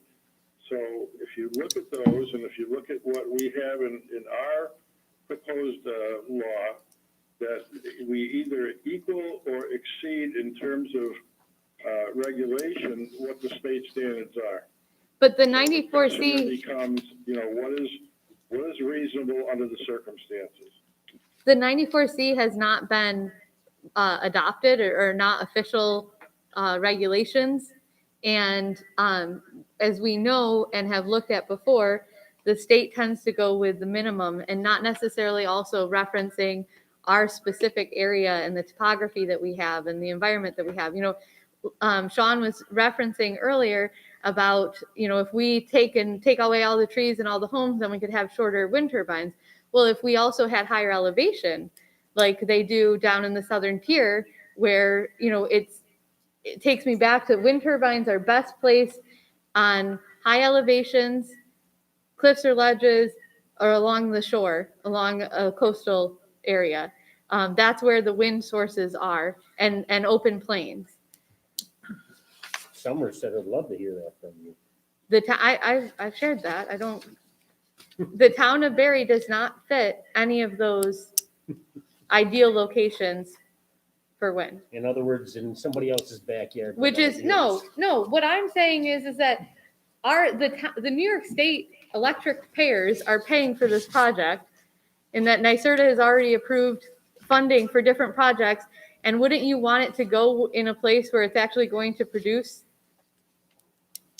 electricity? It's gonna produce electricity. But have you, like, the Met Tower numbers, the wind speed's not, we don't have a good wind resource here in the town of Barry. And you base that on, The Neil Haybig's comments to me that we don't have a good wind resource, and looking at the Met Tower quarterly reports showing that we have a very low wind speed, and the fact that they had to reference going up in tower size because the of lack wind of wind speeds speed. that they provide to us are at 20 meters, if I remember right. On the Met Tower, there are 3 levels of meteorological instruments. 20 meters is the lowest level. Correct. We do not have that information from the 2nd or the 3rd level. And even at the 3rd level, that's still quite a bit lower than where the hub of the NESA would be located. So the wind speed at higher elevation, I wish we had that, because I could point out to you, the higher you are from the surface, the greater the wind velocity. And also the higher elevation you are, the greater the velocity of the wind speed. What I'm saying is, so I will That give is you, elevation, yes. after, when we had the meeting where the representatives from Heritage Wind expressed that they were going to be changing from a 4.2 megawatt turbine to a 5.6 megawatt turbine. Back when you were president of Clear Skies Above Barry. They shared about the Vesta 5.6. And at that point in time, I looked it up and I saw that the Vesta 5.6 was only going to last 20 years, with an asterisk by it saying 25 years if in the right conditions. When I left and walked out of this room, Neil Haybig came up to me and was frustrated with me and said, "Where did you find that information?" I showed him the pamphlet, and he said, "Carrie, the town," I said, if you explain to me why the town of Barry will last for 25 years instead of 20 years. He said, "Carrie, what is the wind speed here?" I said, "It's low." He said, "Right. So it's not going to be moving that much. If it doesn't move that much, it'll last longer." Less wear and tear. Right. Less electricity generation. Not a wise investment of. That's why with these new technological wind turbines, they move at a slower rate, but yet produce more electricity. You realize that he was referencing those turbines and saying that they wouldn't be moving much. That's what I'm just sharing with I think we're you. saying basically the But same we should thing. move on. Okay, number 2, why should a temporary Met Tower be allowed to be up for 10 years? That's a maximum of 10 years, renewable each year, the special use permit. And unforeseeable, I do not see where a Met Tower would be up for 10 years, because if they're interested in putting in a project, they're gonna be moving along faster or sooner than that. This is just me speaking right now, versus if they don't have the wind that they need after a few years, they need, I believe, if I remember the conversations I had in the past, they need at least 2 years of data.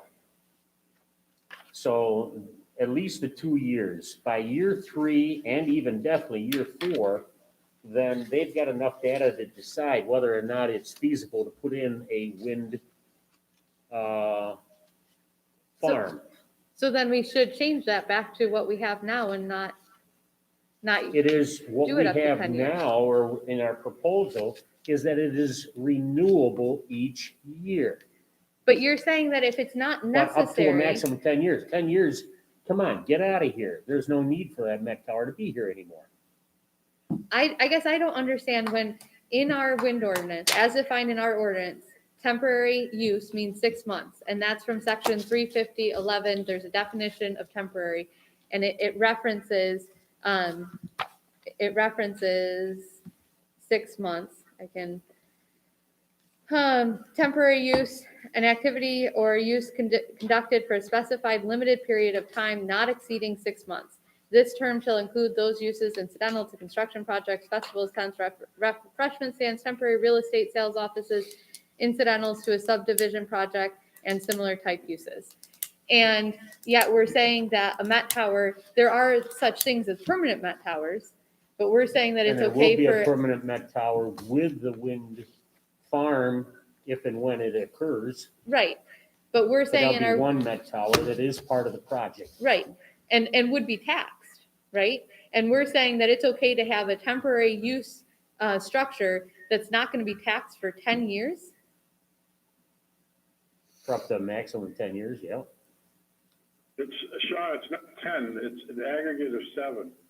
It, So if you look at the ordinance on page, the proposed ordinance on page 23, it says that it's renewable annually for 3 years with subject to 4 annual extensions for an aggregate of 7 years. okay, yes. I'm sorry, I apologize. Did that change since the last time that we talked about it as a board? What I'm referring is back to when we had first written it up, I believe in the original. Right, well, Summer. that's what I'm saying, is that I don't remember that changing from, Then you didn't look over the newest one then, like I have, and obviously. That was addressed before because it was confusion. The wording on it. Wording, two people can be saying the same thing, but they were interpreting it. So they would change the wording. okay, but was that change recently? That was changed some time ago, so I remember Tom, Lance, and I talking about that. That was some time ago. Okay, well, I just forgot about it, that's all, the way it's reworded. okay, I didn't And see I it. think it was discussed in the work sessions too. Yeah, I think you're right. Yes.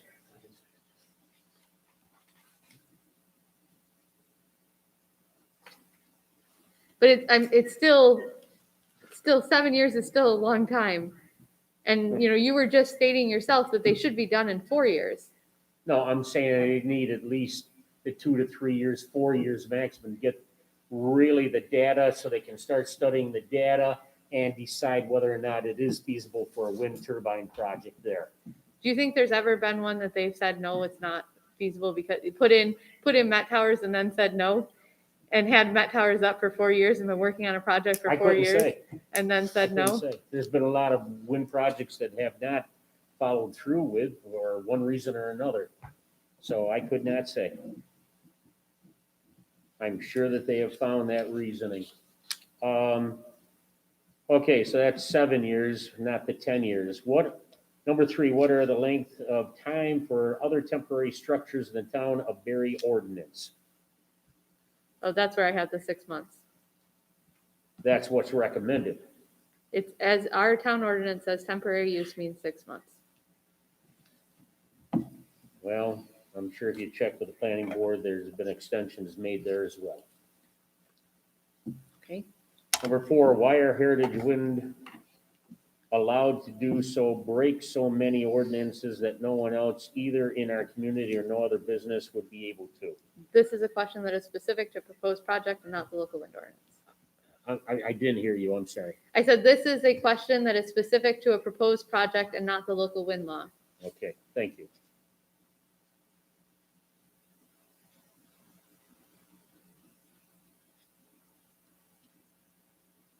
Okay, 5, how much money would our town be receiving if the proposed wind turbines were taxed appropriately? If they're taxed appropriately and then there's depreciation, I think, wouldn't it? Oh, never mind. Never mind. So I put on this one, this may be in reference to the proposed project, but too many assumptions would be required to give an estimate for this. However, if we were to use the current proposed project, I do have numbers for it, but okay, I liked what you had to say at the very beginning there. That's what I was going to say. Okay.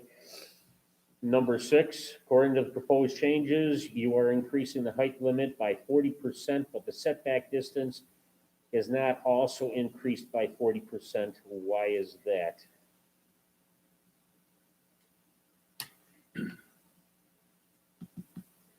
You know, in essence, it is, because a 500-foot tower times 1.5 its height.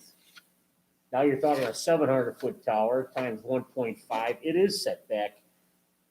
And you're doing that 200-foot difference times 1.5. So it is increased. Now, is it 40% of an increase? I couldn't tell you. But it is an increase in distance because it is 1.5 times its tip height. So as it gets taller, it is definitely going to be further back from the property line, residence, structures, as such. Sean, if you are reading this, please text me so I believe that you are really reading them. You're welcome. And I know you're listening right now, Iva. Number 8, what are the wind ordinances from other communities in our area that you have compared wind ordinances with? What is it for Kendall, New York? So we compared against wind ordinances with, well, I shouldn't say we did so much as LaBella and Knopfshaw, being Dwight, who's on the line listening in. They did a lot of that research and comparing, and they've worked with a lot of different wind projects, our towns, municipalities, because of wind projects. So they did a lot of this comparison for us. can we get a list? I requested this before from Professor Hall's study as well, a list of because he referenced that he reviewed ordinances, and I never got that. What were the ordinances that he reviewed? What were the ordinances that the LaBella and Knopfshaw used or referenced? Okay. Now, once again, this is not pertaining to the wind law itself, but they just want to know some added information. Was a committee of residents and planning board members put together to review the wind ordinance? You know what the answer is there. And Wait. what's, Number 8, you're saying that that's not in regards to the ordinance? it's doing a comparison, and in responding to it, it is a comparison done by Knopfshaw as well as Right. LaBella. I thought you were saying that it wasn't relevant to the wind ordinance. I did say that inadvertently, I'm sorry. And what is it for Kendall, New York? I don't know. Does Kendall even have a wind ordinance? I don't know. Was a committee of residents and planning board members put together to review the wind ordinance? And everybody knows that we did not put together a committee, no.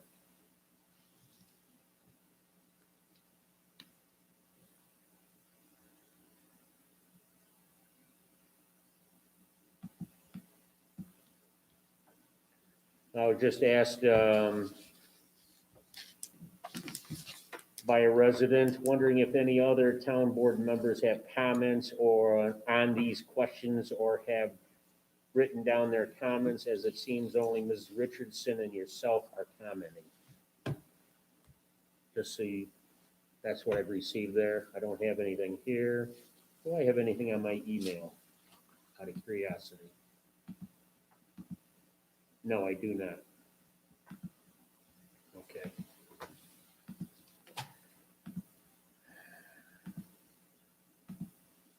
Number 10, what are the planning board's recommendations and are you following them? Thank you for your answers to all my questions and everyone else's. I look forward to hearing of answers to each one. Sincerely, Iva McKenna.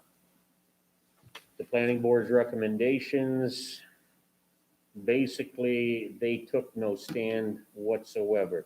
There was an individual, Dr. McKenna, who made his, I think that all that's necessary is just attaching the minutes from the planning board meeting. I'm sorry, We just need to attach the minutes from the planning board meeting. fine, That's because that's what they submitted as their letter of recommendation. okay.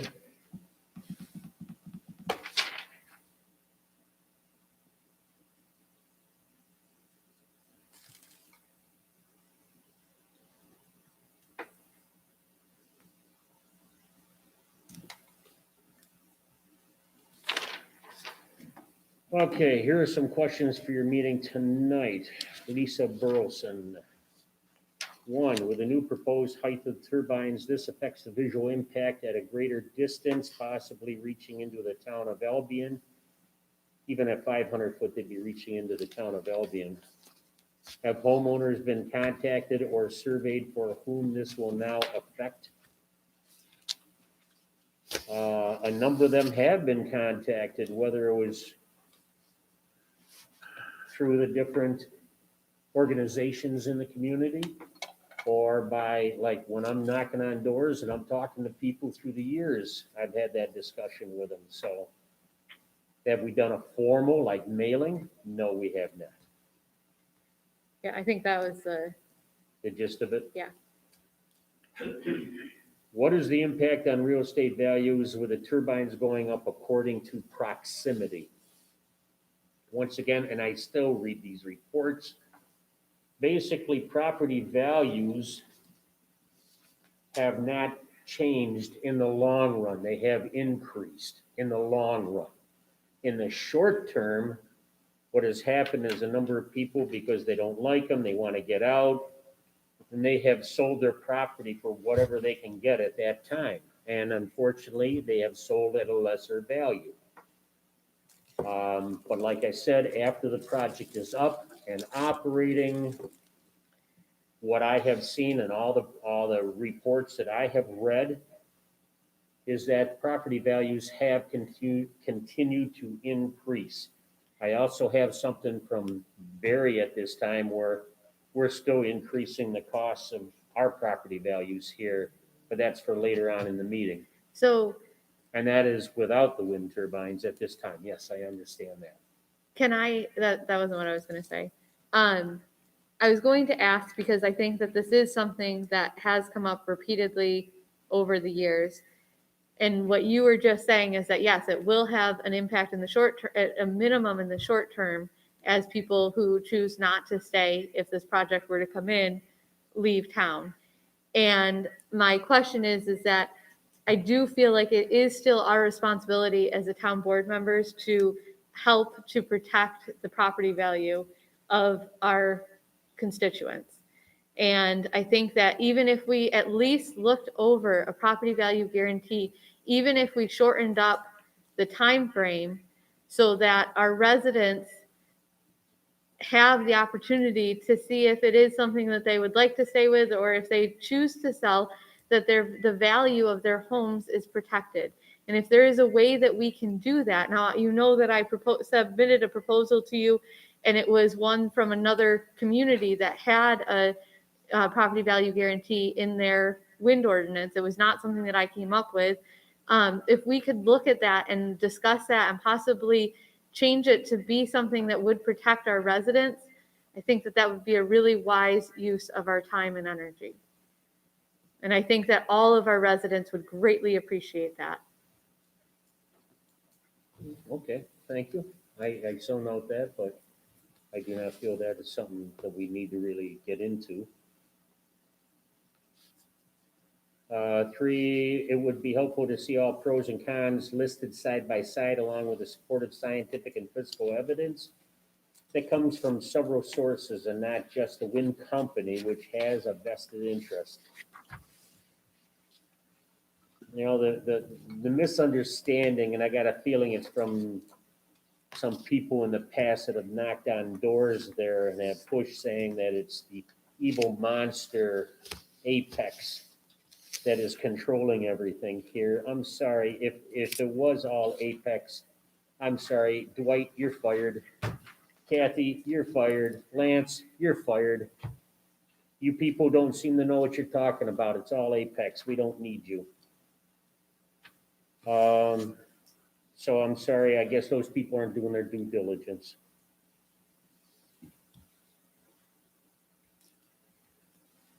To the town of Berry board members. I'm expressing extreme concern over the fact that the town of Berry board is considering changing the wind laws that are previously established for the protection of our town residents. Yes, back in '08.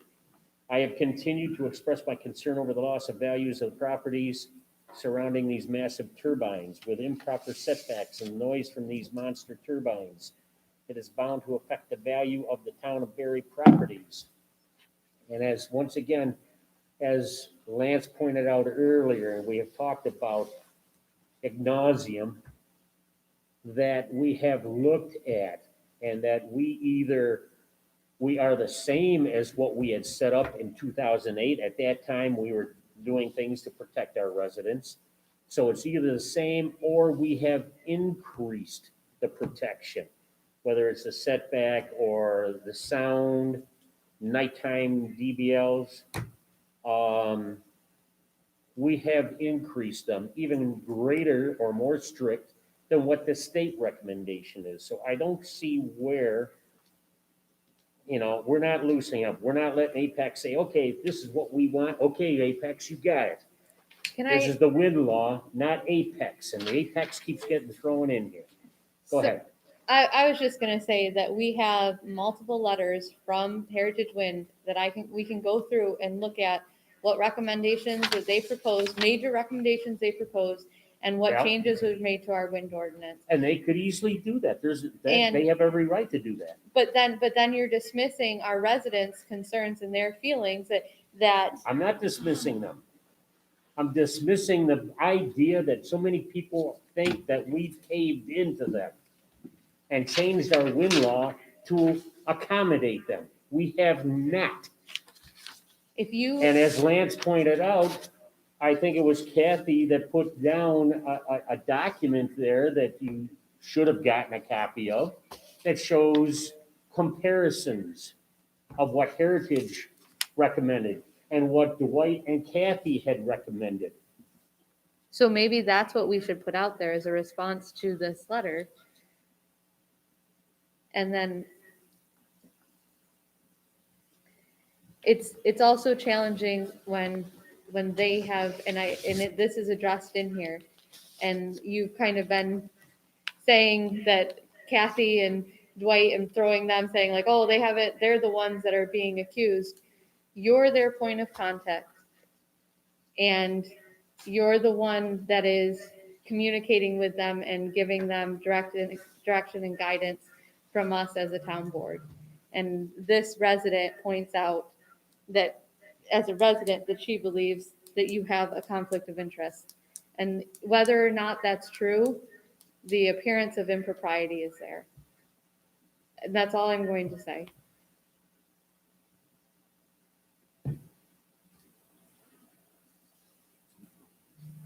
Got a letter right here from Heritage. I'm sorry, but Kathy's family is so fed up with all the bull crap that you, Clear Skies Above Berry, and others have put her through and her family. She asked Heritage to pull, and they only had a small contract, a lease with them, just to run a transmission line across their property over here, because there was original talk of putting wind turbines up in the northwest corner of town. Now it's all going down the east side and the south side. But she I mean, Penny was losing sleep because of what everybody was saying. She told them to tear up the contract. Now, here's a woman who lives on a very, very strict income. And she told them to forget it. That $3,000 a year wasn't worth it. She could have used that $3,000. And I Right. told her to do whatever she wanted to because I don't have anything directly associated with it. So right here is a letter, notice of termination of the wind energy lease between Kathleen Ann Klein, trustee of the Paul A. and Penelope Gillette Irrevocable Trust, a Delaware limited liability company. That was originally dated July 17, 2017. Okay? Unless otherwise defined herein, capitalized terms shall have the meaning ascribed to such terms in the lease. This is dated December 29, 2020. Why it took them so long? Because she told them to tear up the paperwork back in the spring of 2020. She had enough. I'm surprised that they allowed her to get out of her lease because that's not a normal allowal. And, Well, there it is, but- right there. but I just would like, Official. You see the seal up there? I would like to share that there was an alternative to that too, where she could have continued to receive those funds had you recused yourself. And I guess that like, I'm not sure. So as- now you're saying it's all my fault. Well, you were putting Never it, mind. you literally just accused, you went through and accused myself, Clear Skies Above Berry, on Mhm. others. So Carrie, I'm just take a saying look on there. that there is There an is still, alternative. there is still a GoFundMe page for Clear Skies Above Berry. Guess whose name it's under? Thank you for bringing that to my attention. I will make sure that that gets changed because that's not appropriate. True. So True. that's all that needs to be said is just share that and it'll be taken care of. Mm-hmm. Okay, going back to Sue Webster's letter here.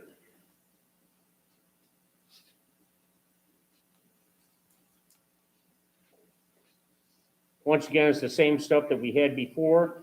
We could make the same responses like you had there, Carrie, on a couple of these items.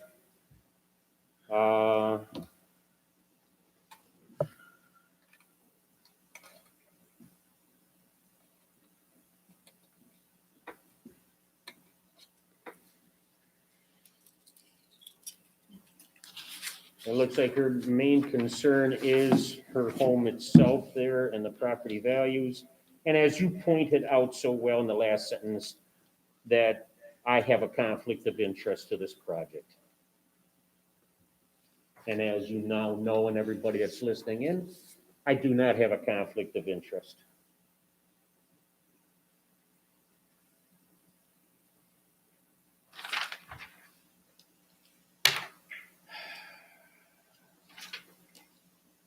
Okay, the pull out all the stops when notifying the public about some kind of meetings in regard to industrial wind turbines or solar projects with plenty of advance warning. December is a crazy busy month and we have already had meetings on the 4th and the 10th with another to come on the 21st. I was able to attend on the 10th and intended to catch most of the meeting. The solar open house on the 21st after a late work night, but I did miss the 12/4 public hearing because there was no advance warning on the Orleans Hub or in the Penny Saver. Also, I am rushing this letter out because I saw the request for comments in the Penny Saver today with a due date of tomorrow. I'm against the proposed changes to the town of Berry wind law, but in the event Heritage Wind is allowed to do business in our town, we as the town of Berry deserve to know how much they stand to gain so that we know what they are offering isn't just a drop in their bucket. We should be insisting on a full disclosure from them and maximizing our benefit to help outweigh that which we stand to lose. I work here in Berry with a young man who lives in Warsaw who said to me, I thought, and this is all, once again, it's not specific to the wind law other than their feeling that they are against it. then we have already looked into making sure we advertise Penny Saver for other things. Yes. I do think that it is interesting just that this individual said that they thought the turbines were cool at first and now they don't like them. Just as a personal reference, and then just for a specific setback or like a specific number, the young man said that the nearest windmill is 1.7 miles from his home. And on a quiet night, he can hear the constant whoosh when he is outside. It is worse for his friends who live adjacent to property. And then just the complaints. And I think that that's just important for us to just recognize that this is just a neighboring, or, you know, a town just a little bit south of us.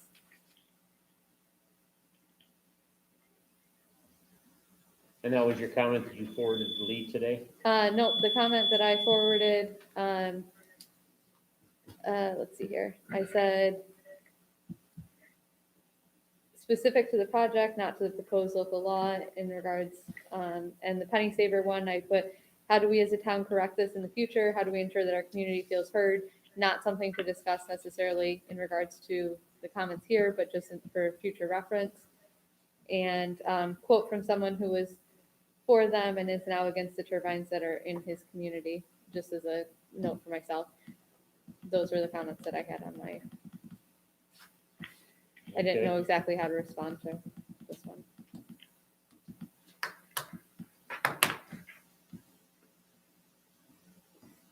The next one here is a longtime Berry resident. I don't know who this is from because the name was crossed out and but not because it was a signature.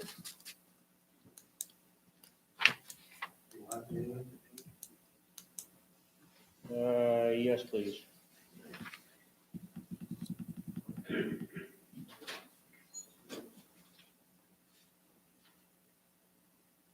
Okay, thank you.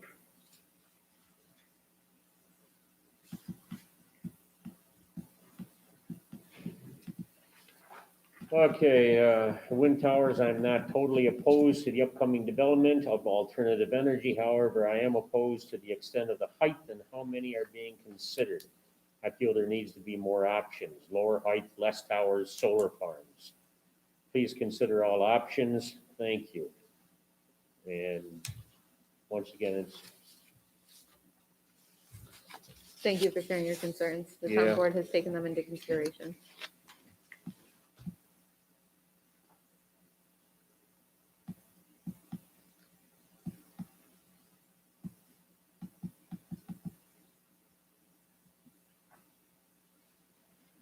okay, Town of Berry Board, I respectfully request that you instill language in our town wind laws regarding the placement of wind turbines in any proposed projects that would protect citizens from losing use of their property and to protect future development within the town. For example, 400-foot wide lot with a home, and she's got a diagram on here as well. Could not sell the other half or another residence because the turbine may be too close to the proposed home. That's why we have the setback from the property line as well. However, pushing the turbine off of the lot line would ensure that the dividend property could have a dwelling built on it. Please see my example below and attached. Also, what happens in the case where there are no dwellings to consider with the current proposal for placement? The setbacks are from property lines as well as from residences, depending on what you are talking about, whether it's the structure itself or the sound. So it is already specified there. So if they had that parcel for possible subdividing and putting another home in there, it would still be beyond the property line setback. I don't think so. You don't think so? I'm sorry, it's getting late and I'm having a hard time focusing. right now, but when you look at the way that we have the wind ordinance, so I'd actually like to bring up a comment that was made. This was a discussion that Lance and I had at the last town board meeting, and he was referencing that, and I can pull up that the actual specifics words that were used, but he was saying that we never said as a town board that we were going to go 2 times from the property line. However, if you pull up the referral that was sent to the county planning board, that highlighted version actually goes through and shows the sorry, I'm trying to pull it up right now. It shows the 2 times from the property line, and that's one of the glaring differences between what was actually sent to the county and between the highlighted version and the not highlighted version. And I will give you those page numbers if you give me just a second. Sorry.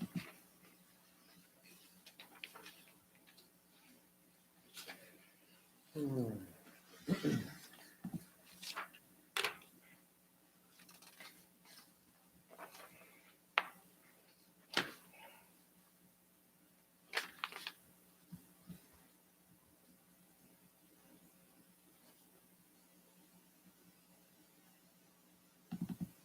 think that this is the right one.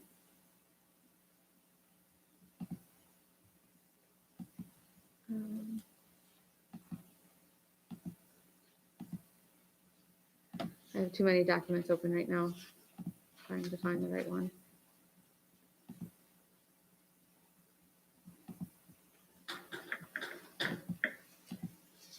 Okay, here we go.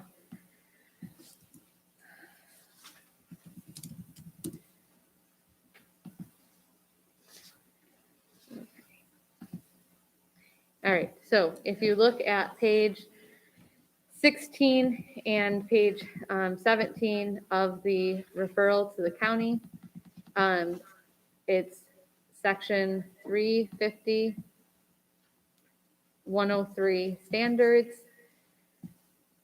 subsection 1 location, subsection H, and then subsection 2, it says a distance not less than 2 times the tip height from any existing residential or commercial. 1 second, please. Sorry. What about page again? In the county, the referral from the town to the county, I'm on page 17 of the PDF of the actual referral. It's the page 14 of the highlighted wind ordinance. Give me the specifics, 350, 10 what? 103, Yeah, 1 location, then subsection H. okay, all wind energy conversion units? Yep. And then number 2, it says a distance not less than 2 times the tip height from any existing residential or commercial structure and non-participating property boundary lines. This distance may be reduced for WECS's small projects. This is what we as a town board discussed at our August meeting. Our August workshop. At our September meeting, which I don't have documentation other than this, which clearly states that it is from property boundary lines, and that was discussed at our September meeting. Lance brought up that Heritage Wind contacted him and said that that would not work, and that they wanted us to revisit that. And everyone except for myself, that was not a formal vote. It was just, what are your thoughts? Said, oh yeah, we can change this back. And so this shows that we did have, in fact, where we as a town board discussed and included it in one of our forms, that we thought it was appropriate to have a setback of 2 times the tip height from non-participating property boundary lines, not from existing residential and commercial structures but from property lines of non-participants.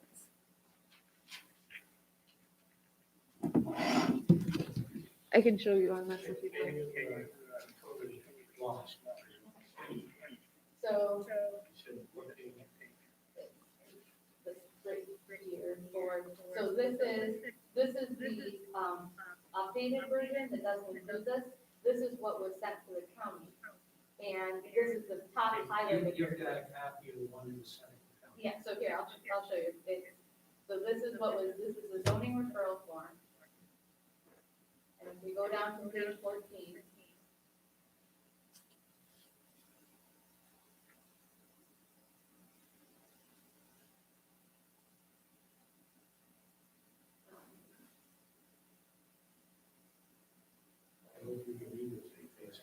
No, I'm not reading all of it. I'm just getting back to the page.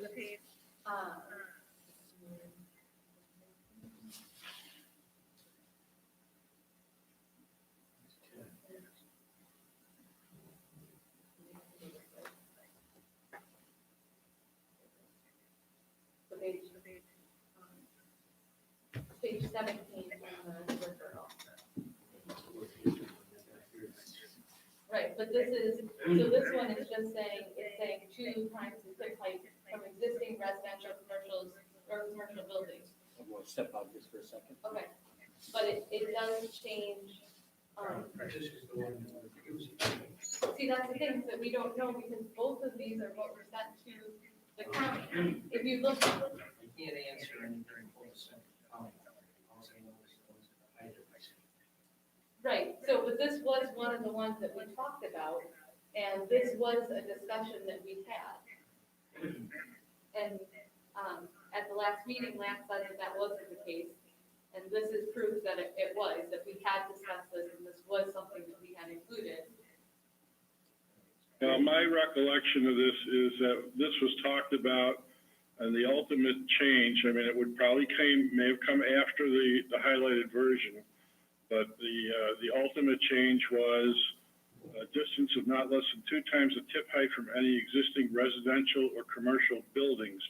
It did say structure before, but then there was some question as to what constituted a structure and if it would include fences and things like that.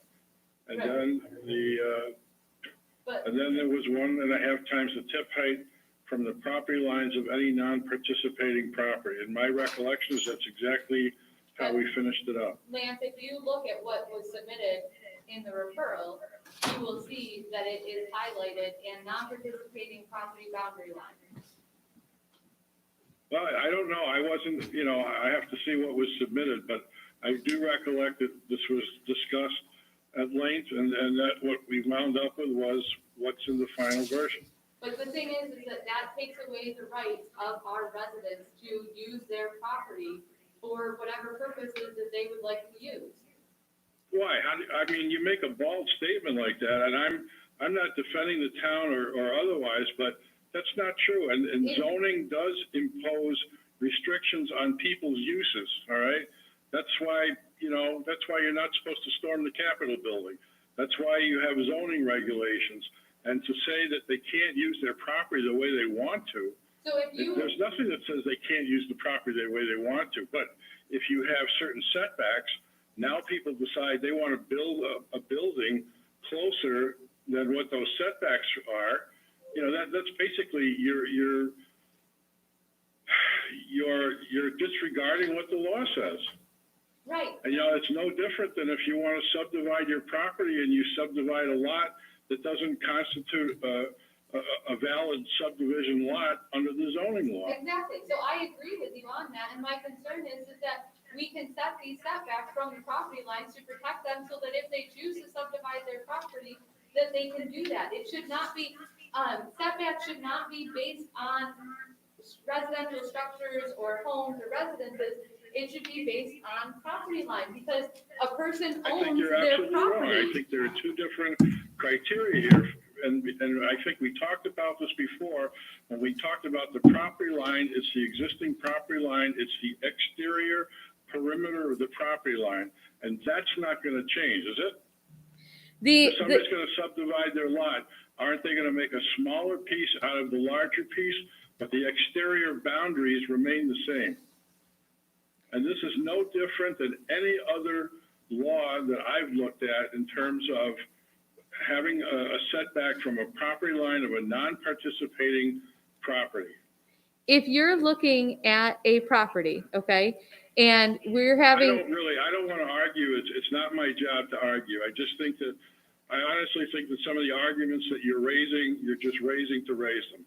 if you look, okay, so you're not arguing to arguing, but then you just put in your personal opinion on what I'm doing. Well, you're putting your personal opinion in too, so let's sit there. I'm an elected town board member and he's serving as our You counsel. know, how many months or years, so. Okay, let's move on with this here. We understand what their concern, what Burnside's concern is insofar as the property line, and Do we once though? again.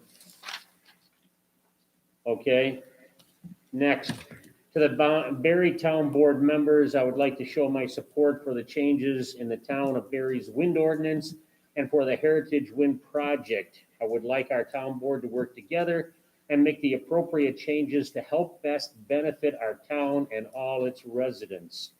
This was a postcard that was sent in to us. Postcard was signed by James Mathis, Christine Loss, Dustin Loss, Ernie Loss, Alan Panic, Phil Panic, James Panic, Chris Smith, Gene Kahn, Richard Kahn, Norma Flugel, Robin Jers, Joshua Jers, Christopher Flansburgh, Samantha Flansburgh, Michael Gilchrist, Barbara Bollinger, Madeline Peglow, William Peglow, Amber Sidari, Dominic Sidari, Catherine DePady, Michael, not quite sure on the last name, Wes Miller, Elizabeth Miller, John Peglow, Mary Newbold, Melissa Peglow, Jason Spencer, Stephanie Spencer, Peter Mathis, Ken Herring, Nick Sewell, Lynette Herring, Wyatt E. Newbold, Susan Stymus, Dennis Stymus, John Egloff, Alex Egloff, Mary Schaefer, Steve Thiel, David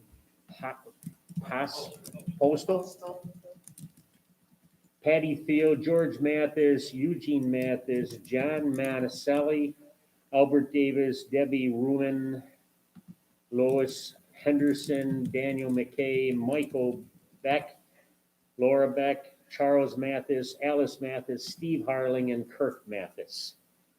There's quite a few people there in favor of changes there.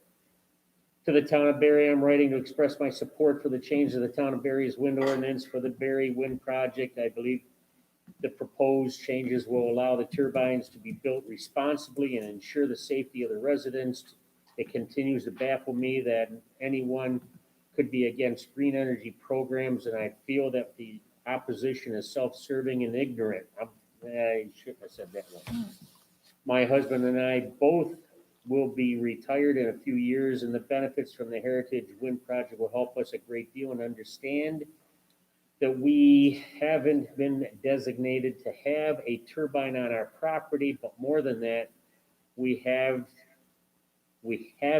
been designated to have a wind turbine. We have to make sure our grandchildren have a planet they can live on, and green energy is necessary. Thank you, and that's from Chris Loss. I am for the wind project if it lowers everyone's property taxes, and I think wind energy and wind turbines are magnificent. That's from Kurt Dudley. Are we going through and saying that like just all of these are, thank you for your comments, they have been considered? Or? Basically, yes. Okay. Everything there, because there was no specifics. Everything is left in our notes here, and all positive. People are expressing. Yeah, this next one from Christine Yunker, CY Farms, I do have, I mean, if, Steve Harling. for the sake of time, I'm fine with continuing in the same manner of going through these.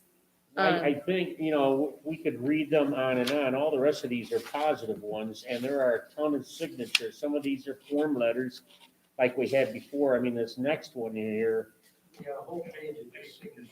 Yeah, we got one page of signatures all in favor of. Our hope is that our town board can work together to show that we elected them to be our voices and to thank you, to thank for all residents. We urge you to support Heritage Wind and revise the wind ordinance to provide for, okay, they're talking about, once again, is basically, it sounds like Heritage is revising our wind law. Right, It's- so We even- are doing it, but they That's- are in support of it. But I'm just sharing that that's from both sides. The Yes. impression is that Heritage Wind is the one facilitating this. Man, I guess we haven't done anything for all these years because it's all Heritage. If, okay. Okay, another one here, Alice Mathis in favor of the wind ordinance change.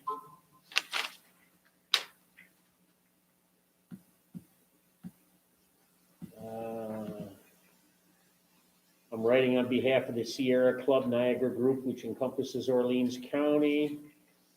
They are pleased to see that the changes in the ordinances meet or go beyond the standards protecting the community with strict setbacks, sound regs, construction hours, and shadow flicker. We also think it is important that you raise the height limits for the towers since they are so much more efficient and you will need fewer towers to achieve the same energy output. I Okay. have a comment on this one. So she wrote a small note to share concerns about one of the introductory statement, number 11, when stating that turbines can cause problems to habitat and wetlands. When you consider the habitat loss, leak spills, air degradation, well contamination, and increased greenhouse gas caused by dirty fossil fuel extraction, it would have seemed more fair to put some kind of note of comparison in the statement. Also, I believe, but not 100% sure, that any kind of electromagnetic interference is addressed in the 94C, and it goes on to talk about the Article 10 and ORS. I just commented that it is, that I do think that it is our local law. Our local law does need to address the negative impacts to habitats and wetlands of our community, as it is our responsibility to protect our local environment. And then I just had an additional comment that upstate New York is already operating at 86% carbon emissions free, according to the New York State Independent Operating System, and that this project will not actually reduce greenhouse gas emissions, and therefore it's not necessary to do a comparison between the alternative of dirty fossil fuel, because we're already operating higher than what Governor Cuomo's initiatives are.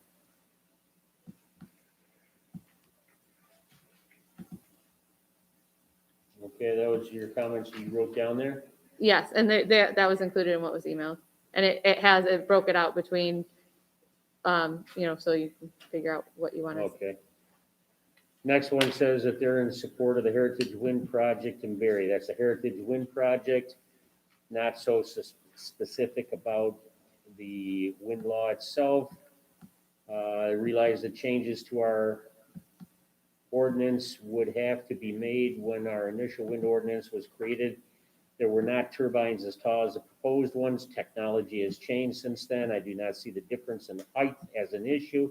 In fact, there'll be fewer turbines because of it. Technology changes all the time.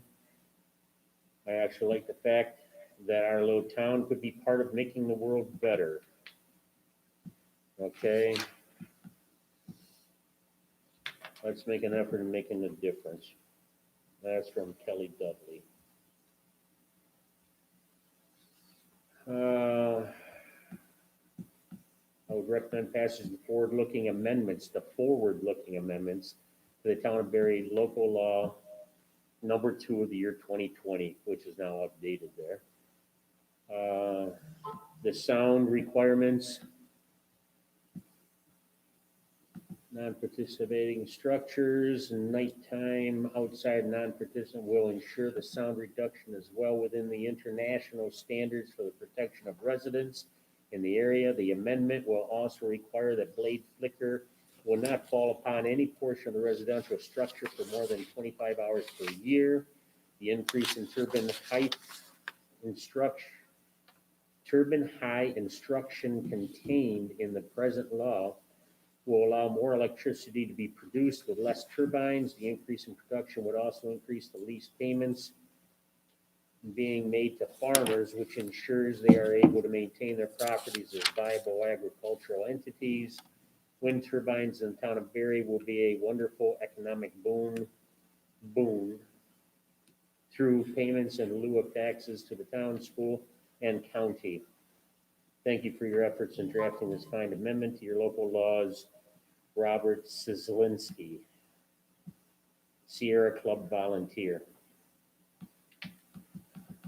Larry Gaylord, in favor of the proposed wind law changes, the opportunities for the town. He was on the town board at the time when he helped draft the current wind law. Okay. Express my opinion on the proposed change to wind law for the town of Berry. I wonder how many people have actually read the entire law. I did, and found that town planners in 07 were thorough in expressing the desire of the applicants of wind energy projects to be very serious about their intention to come into our town. Go on. Proposal of a wind farm that would most likely use turbines 500 feet tall. They had no way of knowing that research and technological advances would push the height of turbines in just 13 years to over 700 feet to increase efficiency.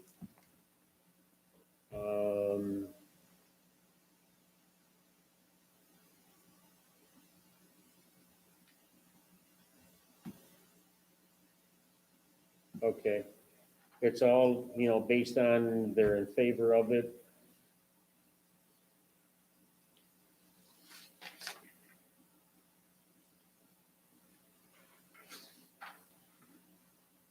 Leaseholders within 1 mile of Mathis Road and East Berry Road, there's a list of 59 people. And this is, 6 turbines within 1 mile of the corner of Mathis this Road, is East Berry specific to the Road. project, right? That doesn't, That's your injury. I'm s- Yeah, because I'm not getting paid. That's all very specific to the project. It's not in Yeah. reference to the wind ordinance. Not to the wind ordinance, no, I agree. Last night, as I watched television, an advertisement from Ford Company caught my attention. The speaker described the company's promise to produce only electric cars and trucks within a few decades. Out of stock is Tesla, which we got right up the road in Buffalo. How do we provide? The main objection to windmills seem to be, well, they're okay. Well,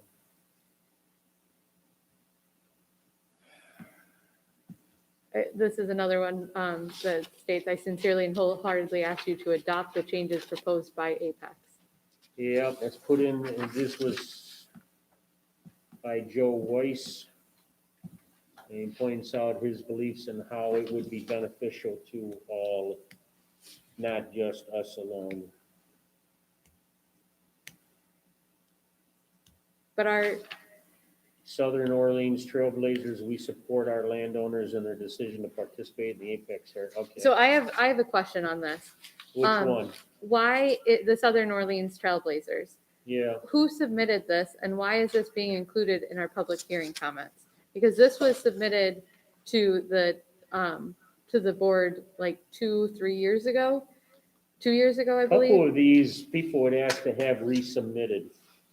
Can you put who asked for, like, put that information as who asked for this to be resubmitted? Because I think that it looks like we were just kind of throwing in anybody that was in favor of it from this entire length of time. The stuff that I gave Lee to submit was stuff that was sent to me, either, some of these were text messages, which I sent to my emails so they could be run off. Some of them were emails. Some of them were handwritten letters, as you saw, that were put in the Dropbox. Right. These were all things that we had relevant at that time. But this is, so the thought process behind this is if we don't have documentation of who actually submitted the Southern Orleans Trailblazers and like when they submitted it, the, It's, yeah, signed The- by. no. See, this is the thing. These were submitted and signed in 2018. This is not relevant to our wind ordinance. They were signed prior to with no review of the wind ordinance. And including on here, one of our Where do you planning get board, 2018? I don't even see a date on here. 7/8/2018 for the Albion Rod and Gun Club. And this was, I'm we looking can at go, Southern Orleans Trailblazers. okay, it's the next one down, but this Oh, whole I see. section. Okay, you're on the this- next page. I thought you were still referring to Orleans Trailblazers. No, You are this getting tired. this whole section is, these were put in here and there's one, that has like, so there was a planning board member who stated in an earlier email that he was not putting his opinion forth. And then in documentation here, it presents like he's putting forth an opinion. And I don't think that it's appropriate if these individuals, do we know that they were sharing this? Was this just thrown in? I'm just confused as to the relevance and why these older documents are being included in this. Unless if it was, there was an earlier document that from Alice Mathis, I believe, that stated she's requesting that be included. That's fine. But to have these in here without anyone requesting to have them in here, that's concerning. Well, how do you know? How do you know Alex Naka requested that one there? And that wasn't from way back. What one? You just used Alex Naka's name. I said Alice Mathis. Oh, Alice Mathis. I'm sorry. I hate these things. Yeah, I know, me too.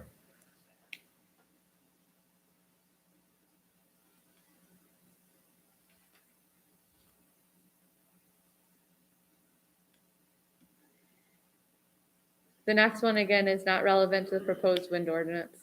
Right? Or the next one. And yeah, the same concern with the Orleans County ATV Association. That's from May of 2018.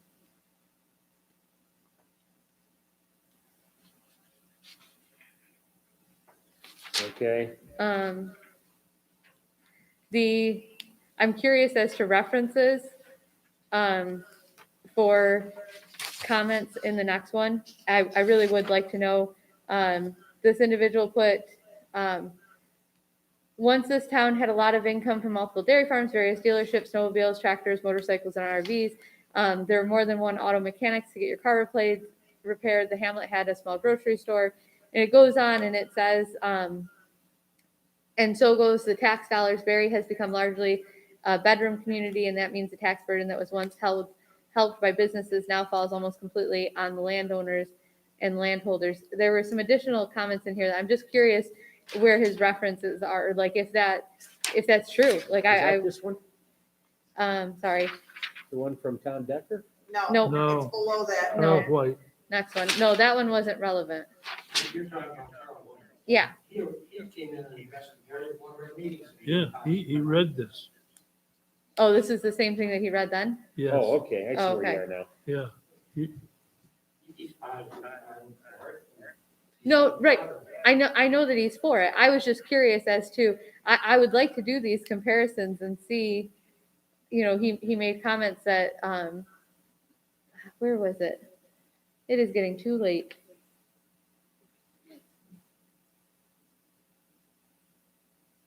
I think it was mainly when I read this in the decline of available jobs in the community. I think that the jobs have changed, but I still think that we do have jobs available in our community. Not many. Not many. Well, okay. There, Not many. Yeah, me too. It's gonna shut off on me here shortly. Okay. Once again, that wasn't relevant to the wind law. Next one here from Van Leeshout family, they broke it down. 2008, they did it by year. Apex signed up 150 leaseholders. 2018, Town of Berry took intervener. I don't see anything here pertinent to the wind. It was a a calendar of such showing when things occurred through the years having to do with wind. So I'll move on from that one. The next one is a duplicate. There's a what? It was in here twice. Oh, okay. Yes, it is. Okay. Yep, I remember that one. Can we go back to the comments that were made by Katie Smith in regards to her daughter and autism concerns? Yeah, I'd like to hear something more on it. I looked it up on the internet.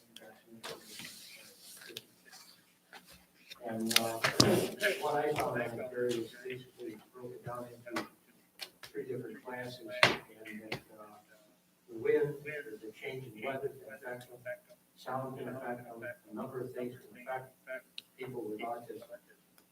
But it doesn't say that it affects them all the time, so it's kind of difficult with what I read.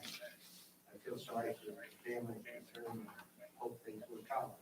I don't see where it said that the wind tower itself is gonna, every time it makes a resolution to affect them. Right.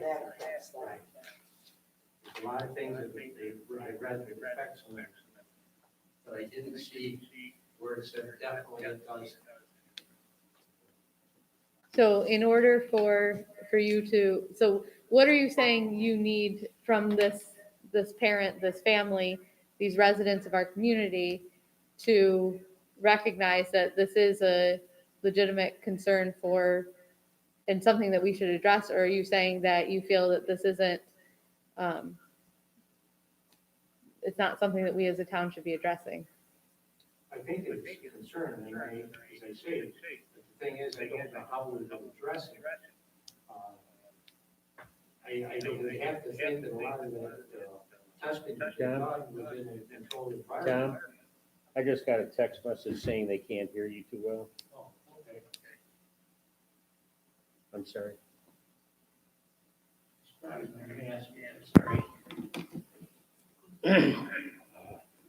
I was saying that I did some work on the internet and got some information, and I'd like to hear what Carrie, she found out and what the Smiths said. Well, The letter that you sent out, Carrie, I couldn't read it, it was so small. The print. okay, well, I can try and print out a larger version. She is still waiting on a letter from her neurologist, the doctor that's a neurologist. But there was also an article that she sent that I forwarded on to you guys. Yes, referencing wind turbines specifically and the autistic population. And it was saying, oh boy, I don't know if I have it right here. The letter that you had sent today was from a Melissa Ryan, who was a nurse practitioner, not a doctor, but she still has background. And in her letter, she was saying, like, children with autism often have sensory issues. Can be, she's using words like can be and often have, and she's not definitive that this is what would happen with this child in question. But she did share that she shared specifics about this child and Yeah, I gotta take a And what look at she it because has. I don't know what an R26.89 stands for. It's a code number. okay. And then also, I also sent out prior to this, an article that Katie had sent. And I'm Meaning gonna, this one. yes. And this was put out by Select Works, and from what I can tell with Select Works, anyone can write up a paper and submit them. They can, It's Western University from the selected works of Grace L. Howell. So You know, you list your references, the ones that you use in the article itself. She's a faculty member, Faculty of Education, Western Yes. University. Do you know, in terms of where this child resides, do you know anything in terms of the relationship distance-wise to any proposed wind turbine? The exact distance, no, I do not, but there's approximately 4, I believe, that would be Field across the street. in the field across the street. There's one? Okay,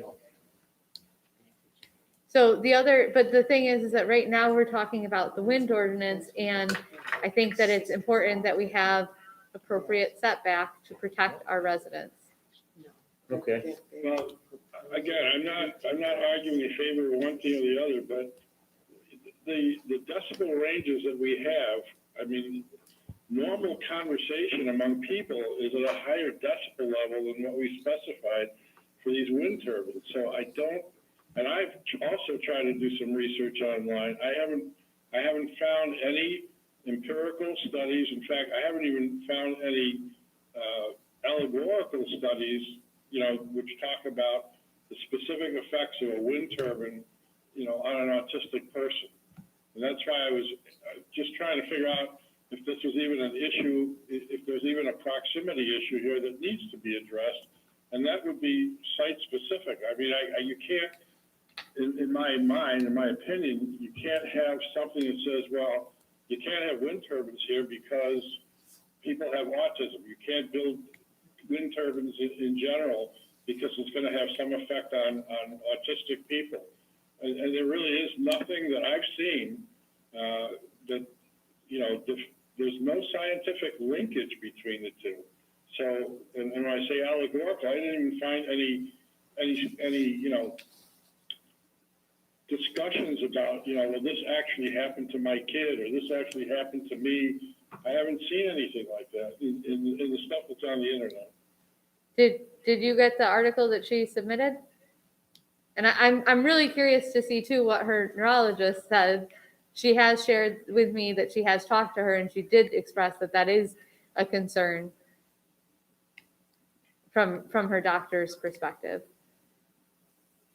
This is Dwight, and I guess I want to just reinforce what Lance just said. I mean, I'm certainly not an expert on any, you know, the linkage between whatever noise and autism, but the citing the turbine and the potential impact on a child who's, you know, potentially impacted by noise and such is really a site-specific question.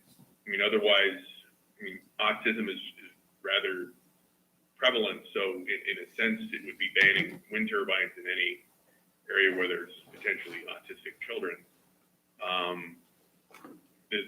The letter that was submitted didn't say what noise were issues, what distances and such. I think, you know, it raises an issue that certainly, you know, in the citing proceeding should be potentially raised. But to me, it seems a site-specific issue. And I think we've lost sight of the fact that we do have an existing wind law that does have actually higher decibel levels, especially at nighttime for non-participants. So I guess what I'm saying is if there's a threat, and I don't know that there is or there isn't, that threat already exists by the fact that we already have a wind law in place. I don't think that she's necessarily saying, I think the thought is that we're reviewing the wind ordinance, and now would be the opportunity to facilitate greater protection for her child Well, the question is, specifically. so what would that protection be? Right, and I think And that's her there's question not- too. I think that that's what we're trying to I think figure out. Inherently, it's a site-specific question. If someone's 300 feet away or something, or the minimum distance, that might be one issue, but it's a hypothetical, and it has to do with a turbine relative to a certain location.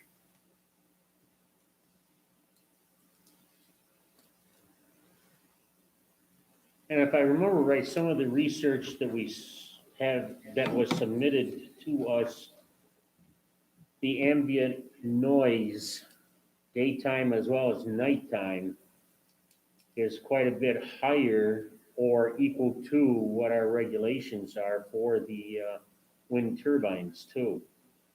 And especially this coming year, from what I had read, this is supposed to be the year of the cicada, which means we're gonna have a noisy summer.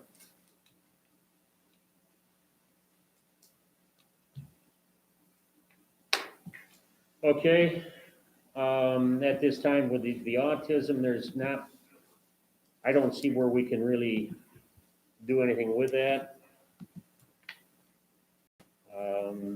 I mean, in essence, that would be like telling, if that project were to go through, that they would have to remove 4 or 5 of their turbines in that area up there, but the ambient noise, I think, is the same or greater, if I remember the research on that. Okay, we got the comments on all our public hearings comments. Let's move on to the seeker, proposed wind low. Part 1, we went through already back a couple months ago. Can I make a motion? It's 10 o'clock. We've been going at this for 3 hours. Can I move that we table this, or if you guys want to really move on this and want to set a special meeting time? I'm getting tired. I do have a lot of comments on the seeker, and I would really prefer if we could let everybody come back with a clear head and discuss this when we can refocus. I myself, I just soon just keep pushing along. I want to get this done tonight. It's 10 o'clock. I have a 2-month-old baby at home. Mm-hmm. I think that and I'm sharing with you that I have a lot, that it's not going to be a super quick thing, that I have comments, that I have concerns with the seeker that I would like to go through. And I think that the residents who are listening, I think that everyone who's here, it's a weeknight. We have other things and other responsibilities. I know Margaret's got to get up early. I've got an hour drive back to where I'm staying presently and have to be back here again tomorrow morning for a Exactly. meeting. So Exactly. I'm willing to stay. But I am requesting for the residents of our community, for myself, and I don't normally do this, Why for the residents and community? for who are listening in, who care about this, who want to participate in our community, in our government system. I'm in favor of continuing. I have no problem in it. Margaret, I'm fine, I want to be done. Lynn, I want to be done. I'm sorry, but if you guys are pushing this forward solely because you want to be done and not because you want to do what's best for our community, We're I doing- don't want then- another night to go till 10 o'clock. so you would rather go to 1 a.m. then? if Yes, need be. I am sorry, but I cannot believe that you guys are saying this. It is 10 o'clock at night. You We don't, have been here for 3 hours doing what we should be doing. That's right. I am And we tired. are I doing have our a due diligence to 2-month-old continue. child at home. And I am asking, as a fellow town board member, that you guys respect that. And that, Margaret, the other day when we had a set a meeting, you got all frustrated with me because I asked if we could do it at a different time and instead of a Friday evening. And we continued to have it at a Friday evening because that would work better. That's fine. I'm asking for that same courtesy, that I don't mind if we set a special meeting for Monday of next week or for a time that would work. I'm not saying that we have to wait till next month's meeting, but I'm asking you, please, that we postpone, that we table this so that we can think clearly as we go through these things. I've I gone have no through all of problem these thinking already. I clearly. went through them this week. I'm saying as we discuss them as a group.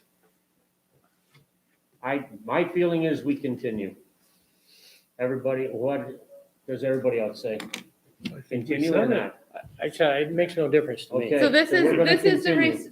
I'm going to formally, so then I can see how the respect works for in this group. I am going to formally request, I'm going to make a motion that we table the seeker proposed wind law, the proposed wind law, and anything else that will need further discussion until another time. And I don't mind if we set that for next week. It does not have to be. I don't mind if we call a special meeting. I'm not trying to hold this up. I'm asking you guys. I have come to every meeting. I am trying to serve our community as best as possible. And I'm asking for that we table Okay, this. Carrie has made a motion. Do I hear a second for it?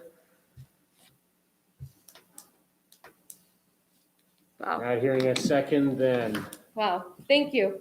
Thank you, Lynn. Thank you, Margaret. Thank you, Tom. Thank you, Sean, for caring about, that's wonderful. when you took this I think- position, when you were elected to this position, there are times where you have to go above and beyond, and right now is one of those. And We'd all like and to you go know, home at this I'm time. someone who doesn't go above and beyond in what I'm doing in serving this community. You recognize that I had a child less than 7 hours after a town board You have meeting, spent- and I don't go above and beyond. Thank you, Sean. Thank you for that. I don't go above and beyond as a town board member, and I was in, Just because you can't get your own way, that's, you're saying we're all bad people. I'm going to leave at this point in time. Thank you for your time. Boy, boy, boy. Going to go home to my child. Okay, then we will continue. Part one of the seeker, we had already went over and discussed. We have part two and part three here. I will email you my Complete. comments on part one of the seeker so that you can review them. I don't have a version that's easy for you to review, but you can go through that while you're here. And then at least I've got something sent to you. Okay.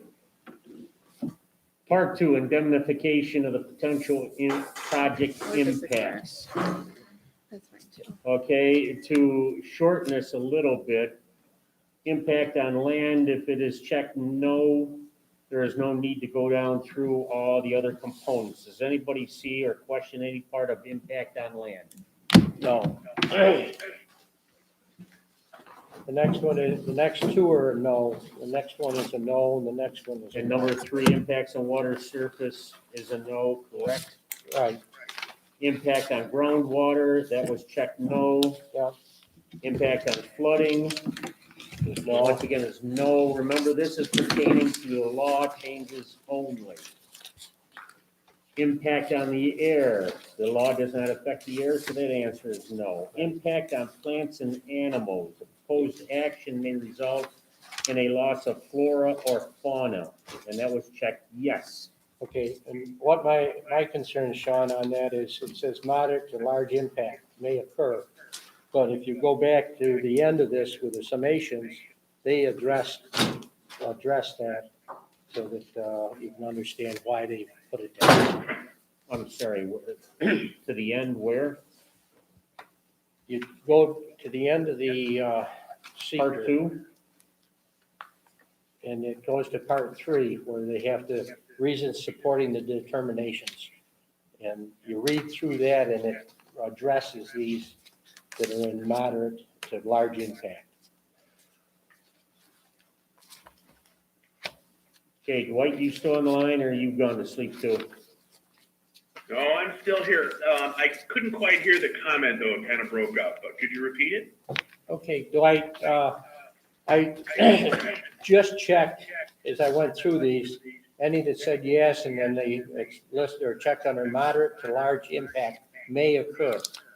And those there, if you go back in and look at them and you have any questions, you go back into where reasons for supporting the determinations and look at that, which is the part three of the evaluation. They cover explanation on those different things. Correct. So I'm just trying to, maybe we could save some time instead of trying to go through every one of them. We could just look at them and look at the explanations, and if we're satisfied with Yeah, that's fine as far as process. I think that's the intent of the narrative, is to, analyze those, where, medium to large impact is potentially present. The intent there is to analyze those issues. The narrative does conclude that there is no significant adverse impact. Right. And I think the discussion should be is, whether based on that rationale or other rationale, that's the conclusion of the board on that issue. Right, and personally, I saw nothing that glared right up at me. I could accept that, what their summation was.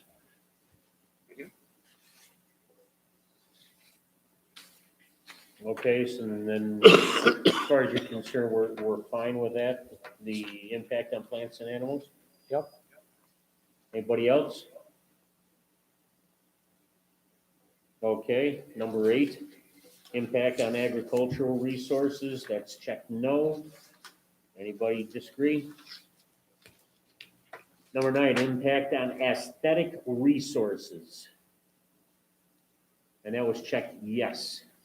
And they were all no or small impact may occur. Any discussion there? No? Number 10, impact on historic and archaeological resources, that was checked yes. There is 2 of the items that were checked, moderate to large impact, having to do with historic places, national or state register, parks, recreation, moderate to a large impact. But the point being is that we don't really have any. All our historical places are distanced from any of the, from the wind overlay. Right, and again, as I say, in the summation, they addressed that Yeah, to show it wasn't any impact, or it would have very little impact. okay, number 11, impact on open space recreation, no. Impact on critical environment areas, no. Impact on transportation, no. Impact on energy, no. Impact on noise, odor, and light. And that was checked yes, but they were all checked as no or Right. small impact may occur. Questions there? None. Okay. 16, impact on human health, that's checked as no. 17, consistency with community plans, that's checked as no. 18, consistency with community character, that is checked yes. And there are a couple here, increased level height of turbines would be visible. Okay, and this is all described once again in the summation. Right, and they did address some wording in here that, Number G. they've written in other impacts, increased allowable height and turbines would be visible from a greater distance. In the rural landscape, yeah. Right. So I mean, they've addressed these things. The summation came up that they really didn't think there was gonna be any impact whatsoever.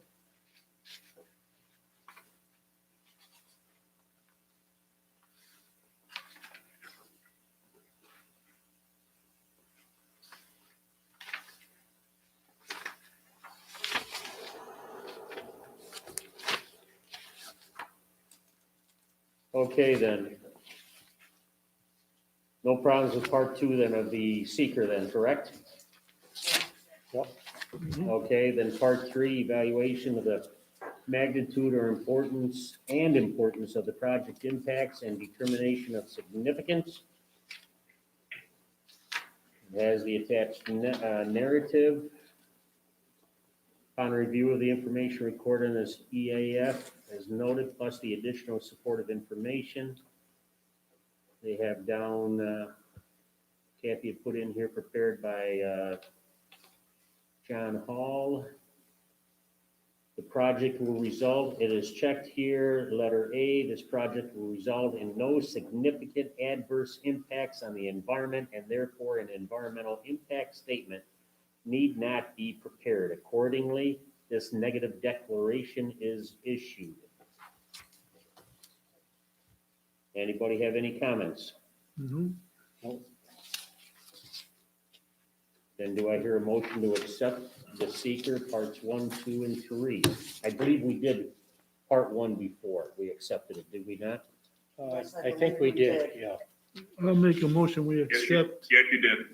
Okay, thank we you. accept part 2 and 3, And the negative declaration. right.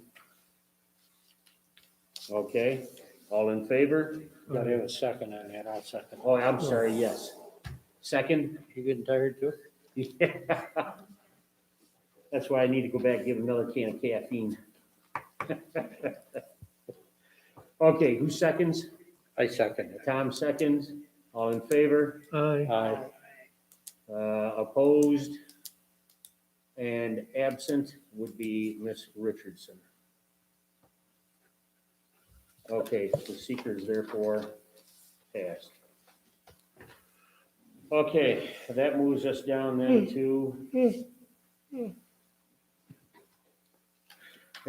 moves us down then to the proposed wind law, local law number 1 of the year 2021, the newest, cleanest, revised copy with corrections made insofar as pagination and numbers on it.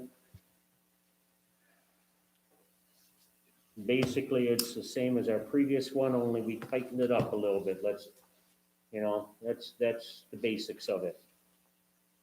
So, any questions on the law? Any discussion? No, I think we've been over it many times and we've got it straightened out. I'll make a motion, we accept it. Okay, Lynn accepts it, or makes the motion, I'm sorry. I will second that. Margaret seconds it. All in favor? Aye. Aye. Opposed? Absent would be Miss Richardson. So carried. Sean, are you voting on this as well? You don't have to. My feeling was that maybe because of people arguing the fact and saying I still have a conflict, my feeling was maybe I should abstain from it. But I'm trying to remember how many votes you have to have, so Well, you got three out of the I guess you still have a majority of the board, so you're Yes. okay. Yeah. Yes, Okay. you don't have to have a supermajority, correct? Yeah, correct. Okay. And there was 3 in favor.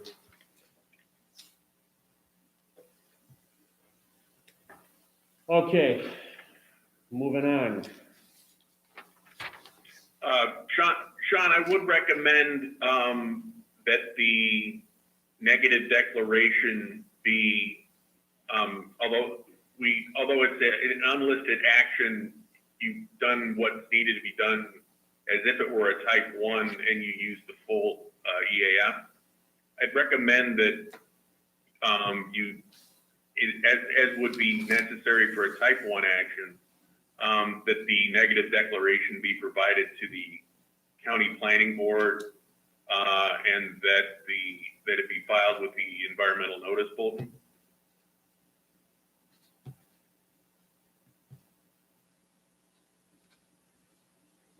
With the environmental notice bulletin? Yeah, I can take care of that. It's a DEC publication, Oh, okay, of negative declaration. okay. If you would please, that would be greatly appreciated. Because I think, Dwight, we've already, it's listed as an unlisted one. Right. I know, we had a Just so conversation. Maureen knows, we have to put the local law in the proper format for filing with the Secretary of State. And I think there's a 10-day rule on that, if I'm not mistaken. I think you also have to publish a summary of the notice of adoption because it's a zoning law. Okay, I do believe you sent something to me earlier today on that, did you not, Dwight? I did. Okay. I'll make sure Maureen has that, she did not get copied in on it.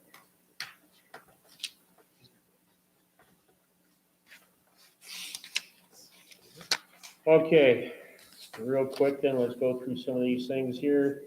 Year to date on expenses. Townwide, we have used so far 9.38% of the annual budget. Highway has used 7.32% of its annual budget. Our workers' compensation and New York State retirement have been paid in full at this time. So that's all taken care of for this year.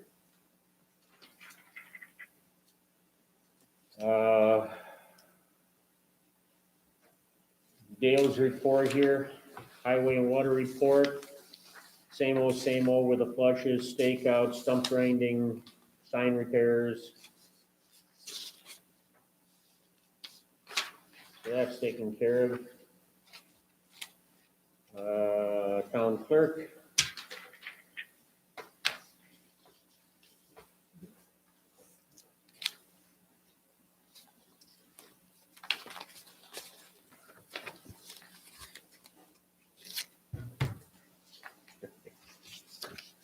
Okay, I thank you, ma'am.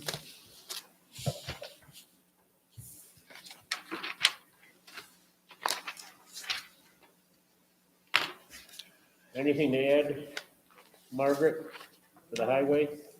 No. Planning or zoning, Tom? No, I do have here building permits. There's been 2 so far for this calendar year, both at the end of January, so we have some people doing some work there. I have the assessor's report. The annual reassessment of the town of Berry is almost done. Attached are current documents from the state.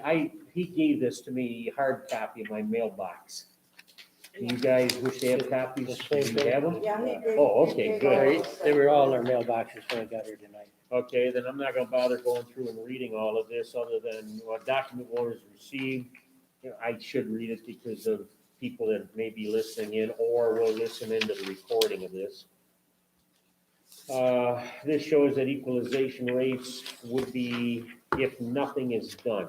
For the town of Berry, residential rate would be 96.47%. And overall rate of 97.39%. Chart also shows the other towns in Orleans County. Document 2 shows how the state makes their numbers work. Is the state dictating this? This shows the range of how much values need to increase in 2021 to claim 100% assessed value. Berry has finished the increases for the residential properties for 2021. I submitted the file to the state for review. Document 3 shows the new residential ratio of 98.27. This new ratio brings the overall ratio over 99%, which will allow us to claim 100% for 2021. He's still waiting for the utility values to come in from the state. Once they come in, he'll be ready to mail out change notices. Okay, so once again, to get us to 100%, assessed value, and it is being dictated by the state like usual. Okay. Lance, you got anything to add? Yeah, absolutely. Just 2 things. You were right. We did file the final order on Water District 10, both with the comptroller and with the county. Then with regard to that water district, we do have to have one private easement, which I have prepared. It goes to Sunrise Bees. And so I've sent that out for them to sign, and then when it comes back, you'll have to sign it on behalf of the town, and then we can record that. But Okay, that's part of what we have to report to rural development, that we have obtained all the necessary easements for the project. okay. Okay, Now, we're down to then, last thing has to do with the speakers. If either Mr. or Dr. McKenna, I'm sorry, Dr. McKenna or Ms. McKenna are available, they can call in on my phone.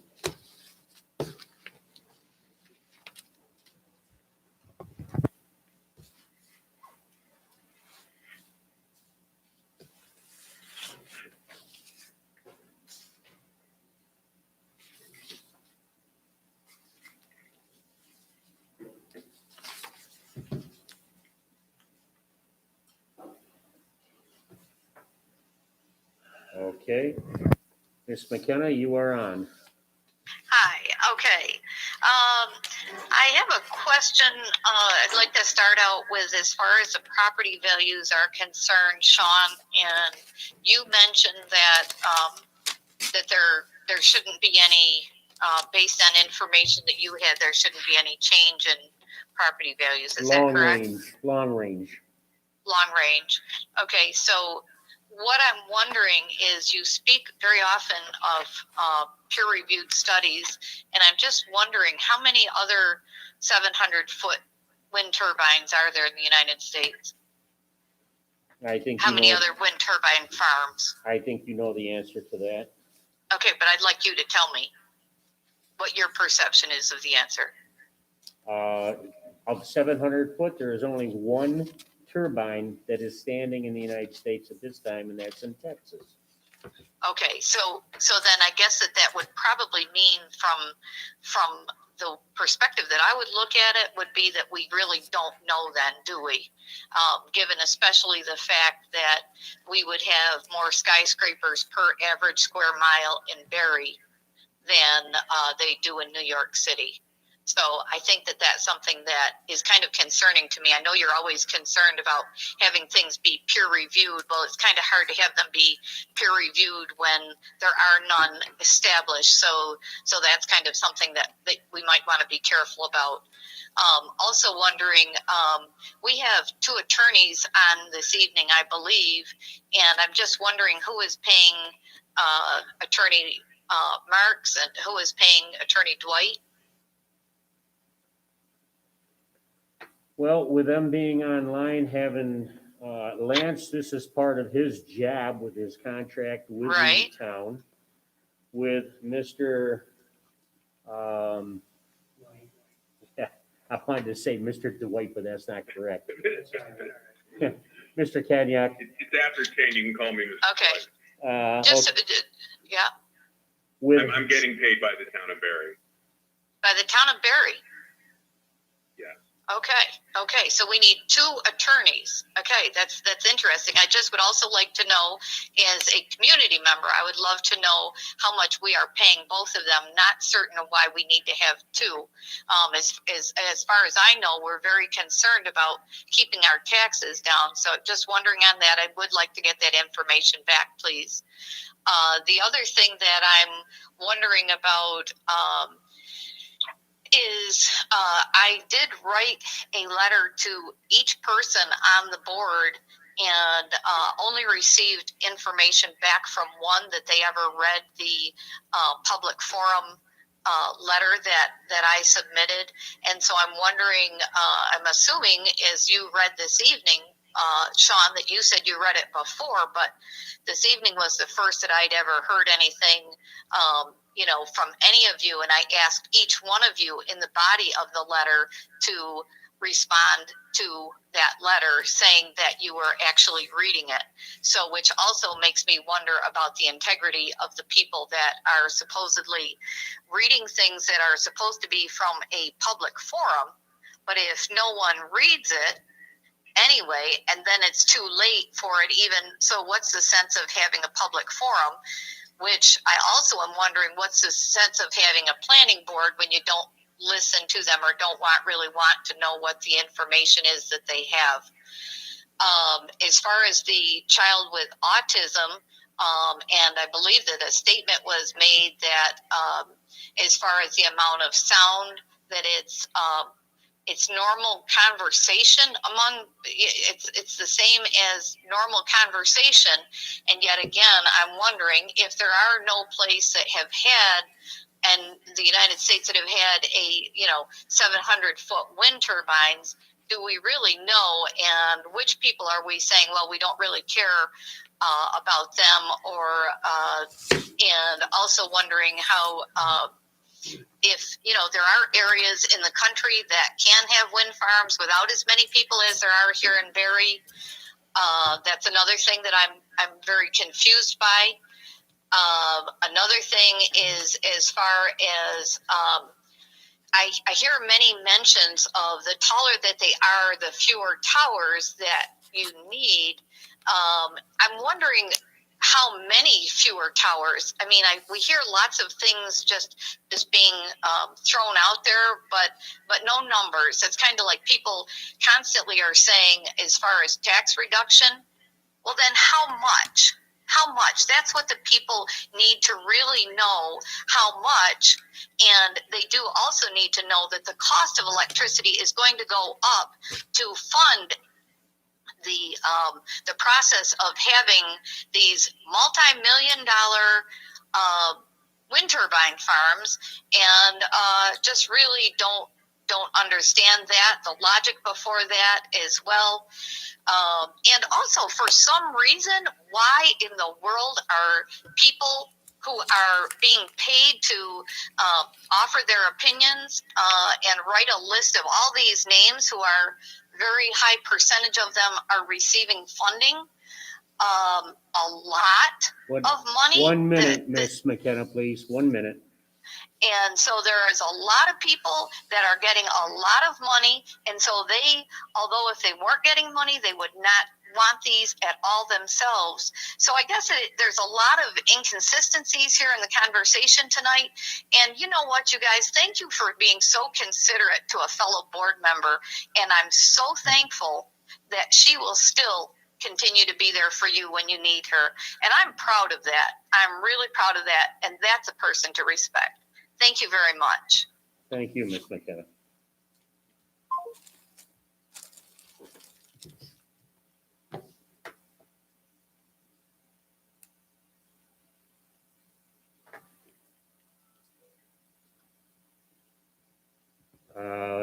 Dr. McKenna? Switching out here. Okay. Don't start my time yet because I'm trying to get organized. Okay, so I guess I want to start by just kind of going back in the history of this, when the first Met Towers are going to be put up. And I was being concerned about it, and Councilman McCabe calmed me down and said, I don't know what you're worried about yet. We don't even know if there's enough wind here. We're just seeing if there's enough wind. Well, you know what? We found out there's not enough wind. But did that stop them? 2 years later, I said, why are they still here? They're proposing over what our zoning is. They're taking and, spending money that they don't need to. What is going on? And Councilman Bennett said, I can't help it if they want to spend money for, if they only need a $50,000 tractor, but they're going to spend $250,000. Who are we to stop them? Well, now we know we're going to push and change anyway. So what I want to know is, when Lance and Dwight and the council people all sat around and said, we need to change our wind ordinances, whose idea was it to change it to 700 feet? Anybody want to take that it was their idea? I didn't think so. I think what everybody's been saying is this is heritage wind ordinance that you guys are backing up. You guys didn't come up with any of these. You can say over and over, oh, it's Dwight, it's Lance, and you all should be fired. You guys are just listening to heritage wind, and you pushed this through. And so you're so good on that. So I am so hoping that you guys passed the wind ordinance that's the wrong one that was passed by the county, because that'll come back and make you look very, very intelligent. Thank you from the town of Barrie for that. I could not believe that you did that. Okay, so, and we're changing it for technology. That's our one reasoning we had. So technology, we did Yep. I mean, the Etzel was a great technology. The Titanic was new technology. The mission to Mars that cost us $300 billion when that blew up, that was new technology. I saw a lot of new technology when I was on the island of Hawaii, all rusting away with wind turbines. Yeah, we should go with technology, but there's only one 700-foot one in the nation. And you know what? We're not going to listen to the director that's overseeing that wind turbine. Wow. I don't know where you're coming from on this information.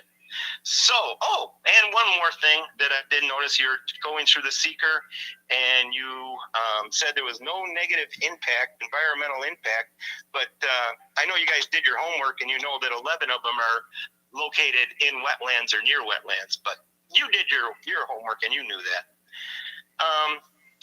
The question that I am going to propose is, according to the Berry Town Comprehensive Plan on page 6.2, the annual review is proposed during the first 5 years. We're in the fourth year, and we're in really the fifth year coming up. So it's time to review this. It should be reviewed annually, an annual review, and then the review should be identified all action proposed in the plan and note which have been taken place. Actions that are still needed should be included in the updated action plan. After 5 years, a more detailed review should be undertaken. So I would like you as a town board to, consider that and say, it's time to review our comprehensive plan and either make up a committee of citizens to review it or pass it on to the planning board. And maybe we can get another survey done for the comprehensive plan, maybe one that includes actually wind turbines. The survey that I looked at that was done in 2013, on the heading we were going to say that wind was coming in, but of the 33 questions, there was not one question, not one, on wind turbines. So you still don't know or don't care what this community wants. I think that should be done. As far as the comprehensive plan, I don't feel that we're really following the comprehensive plan. I don't know if I have my paperwork here that would point that out. Let's see. Policy B.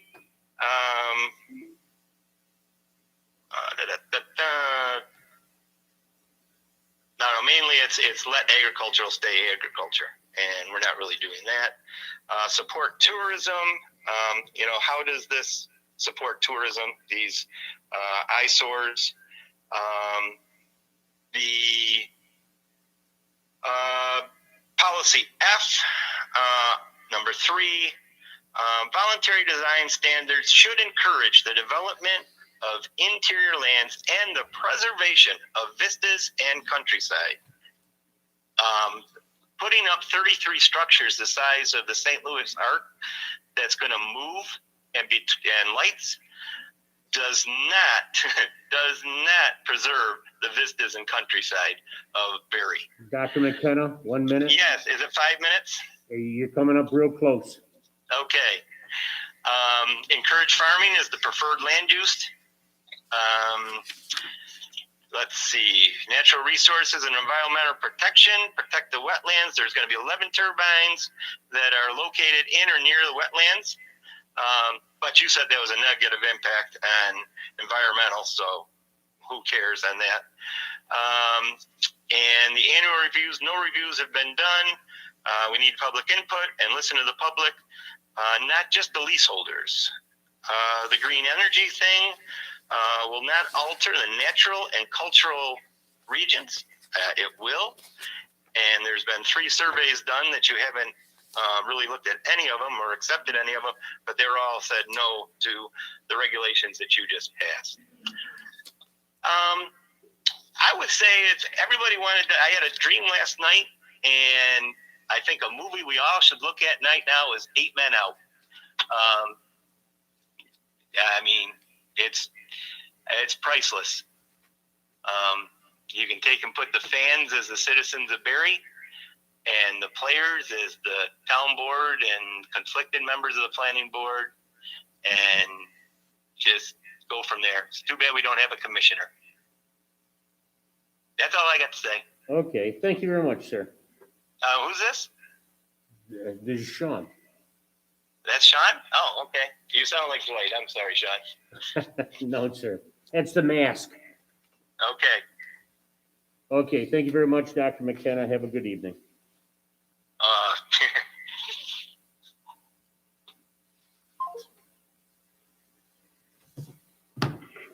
Okay, do I hear a I make a motion? motion, we adjourn.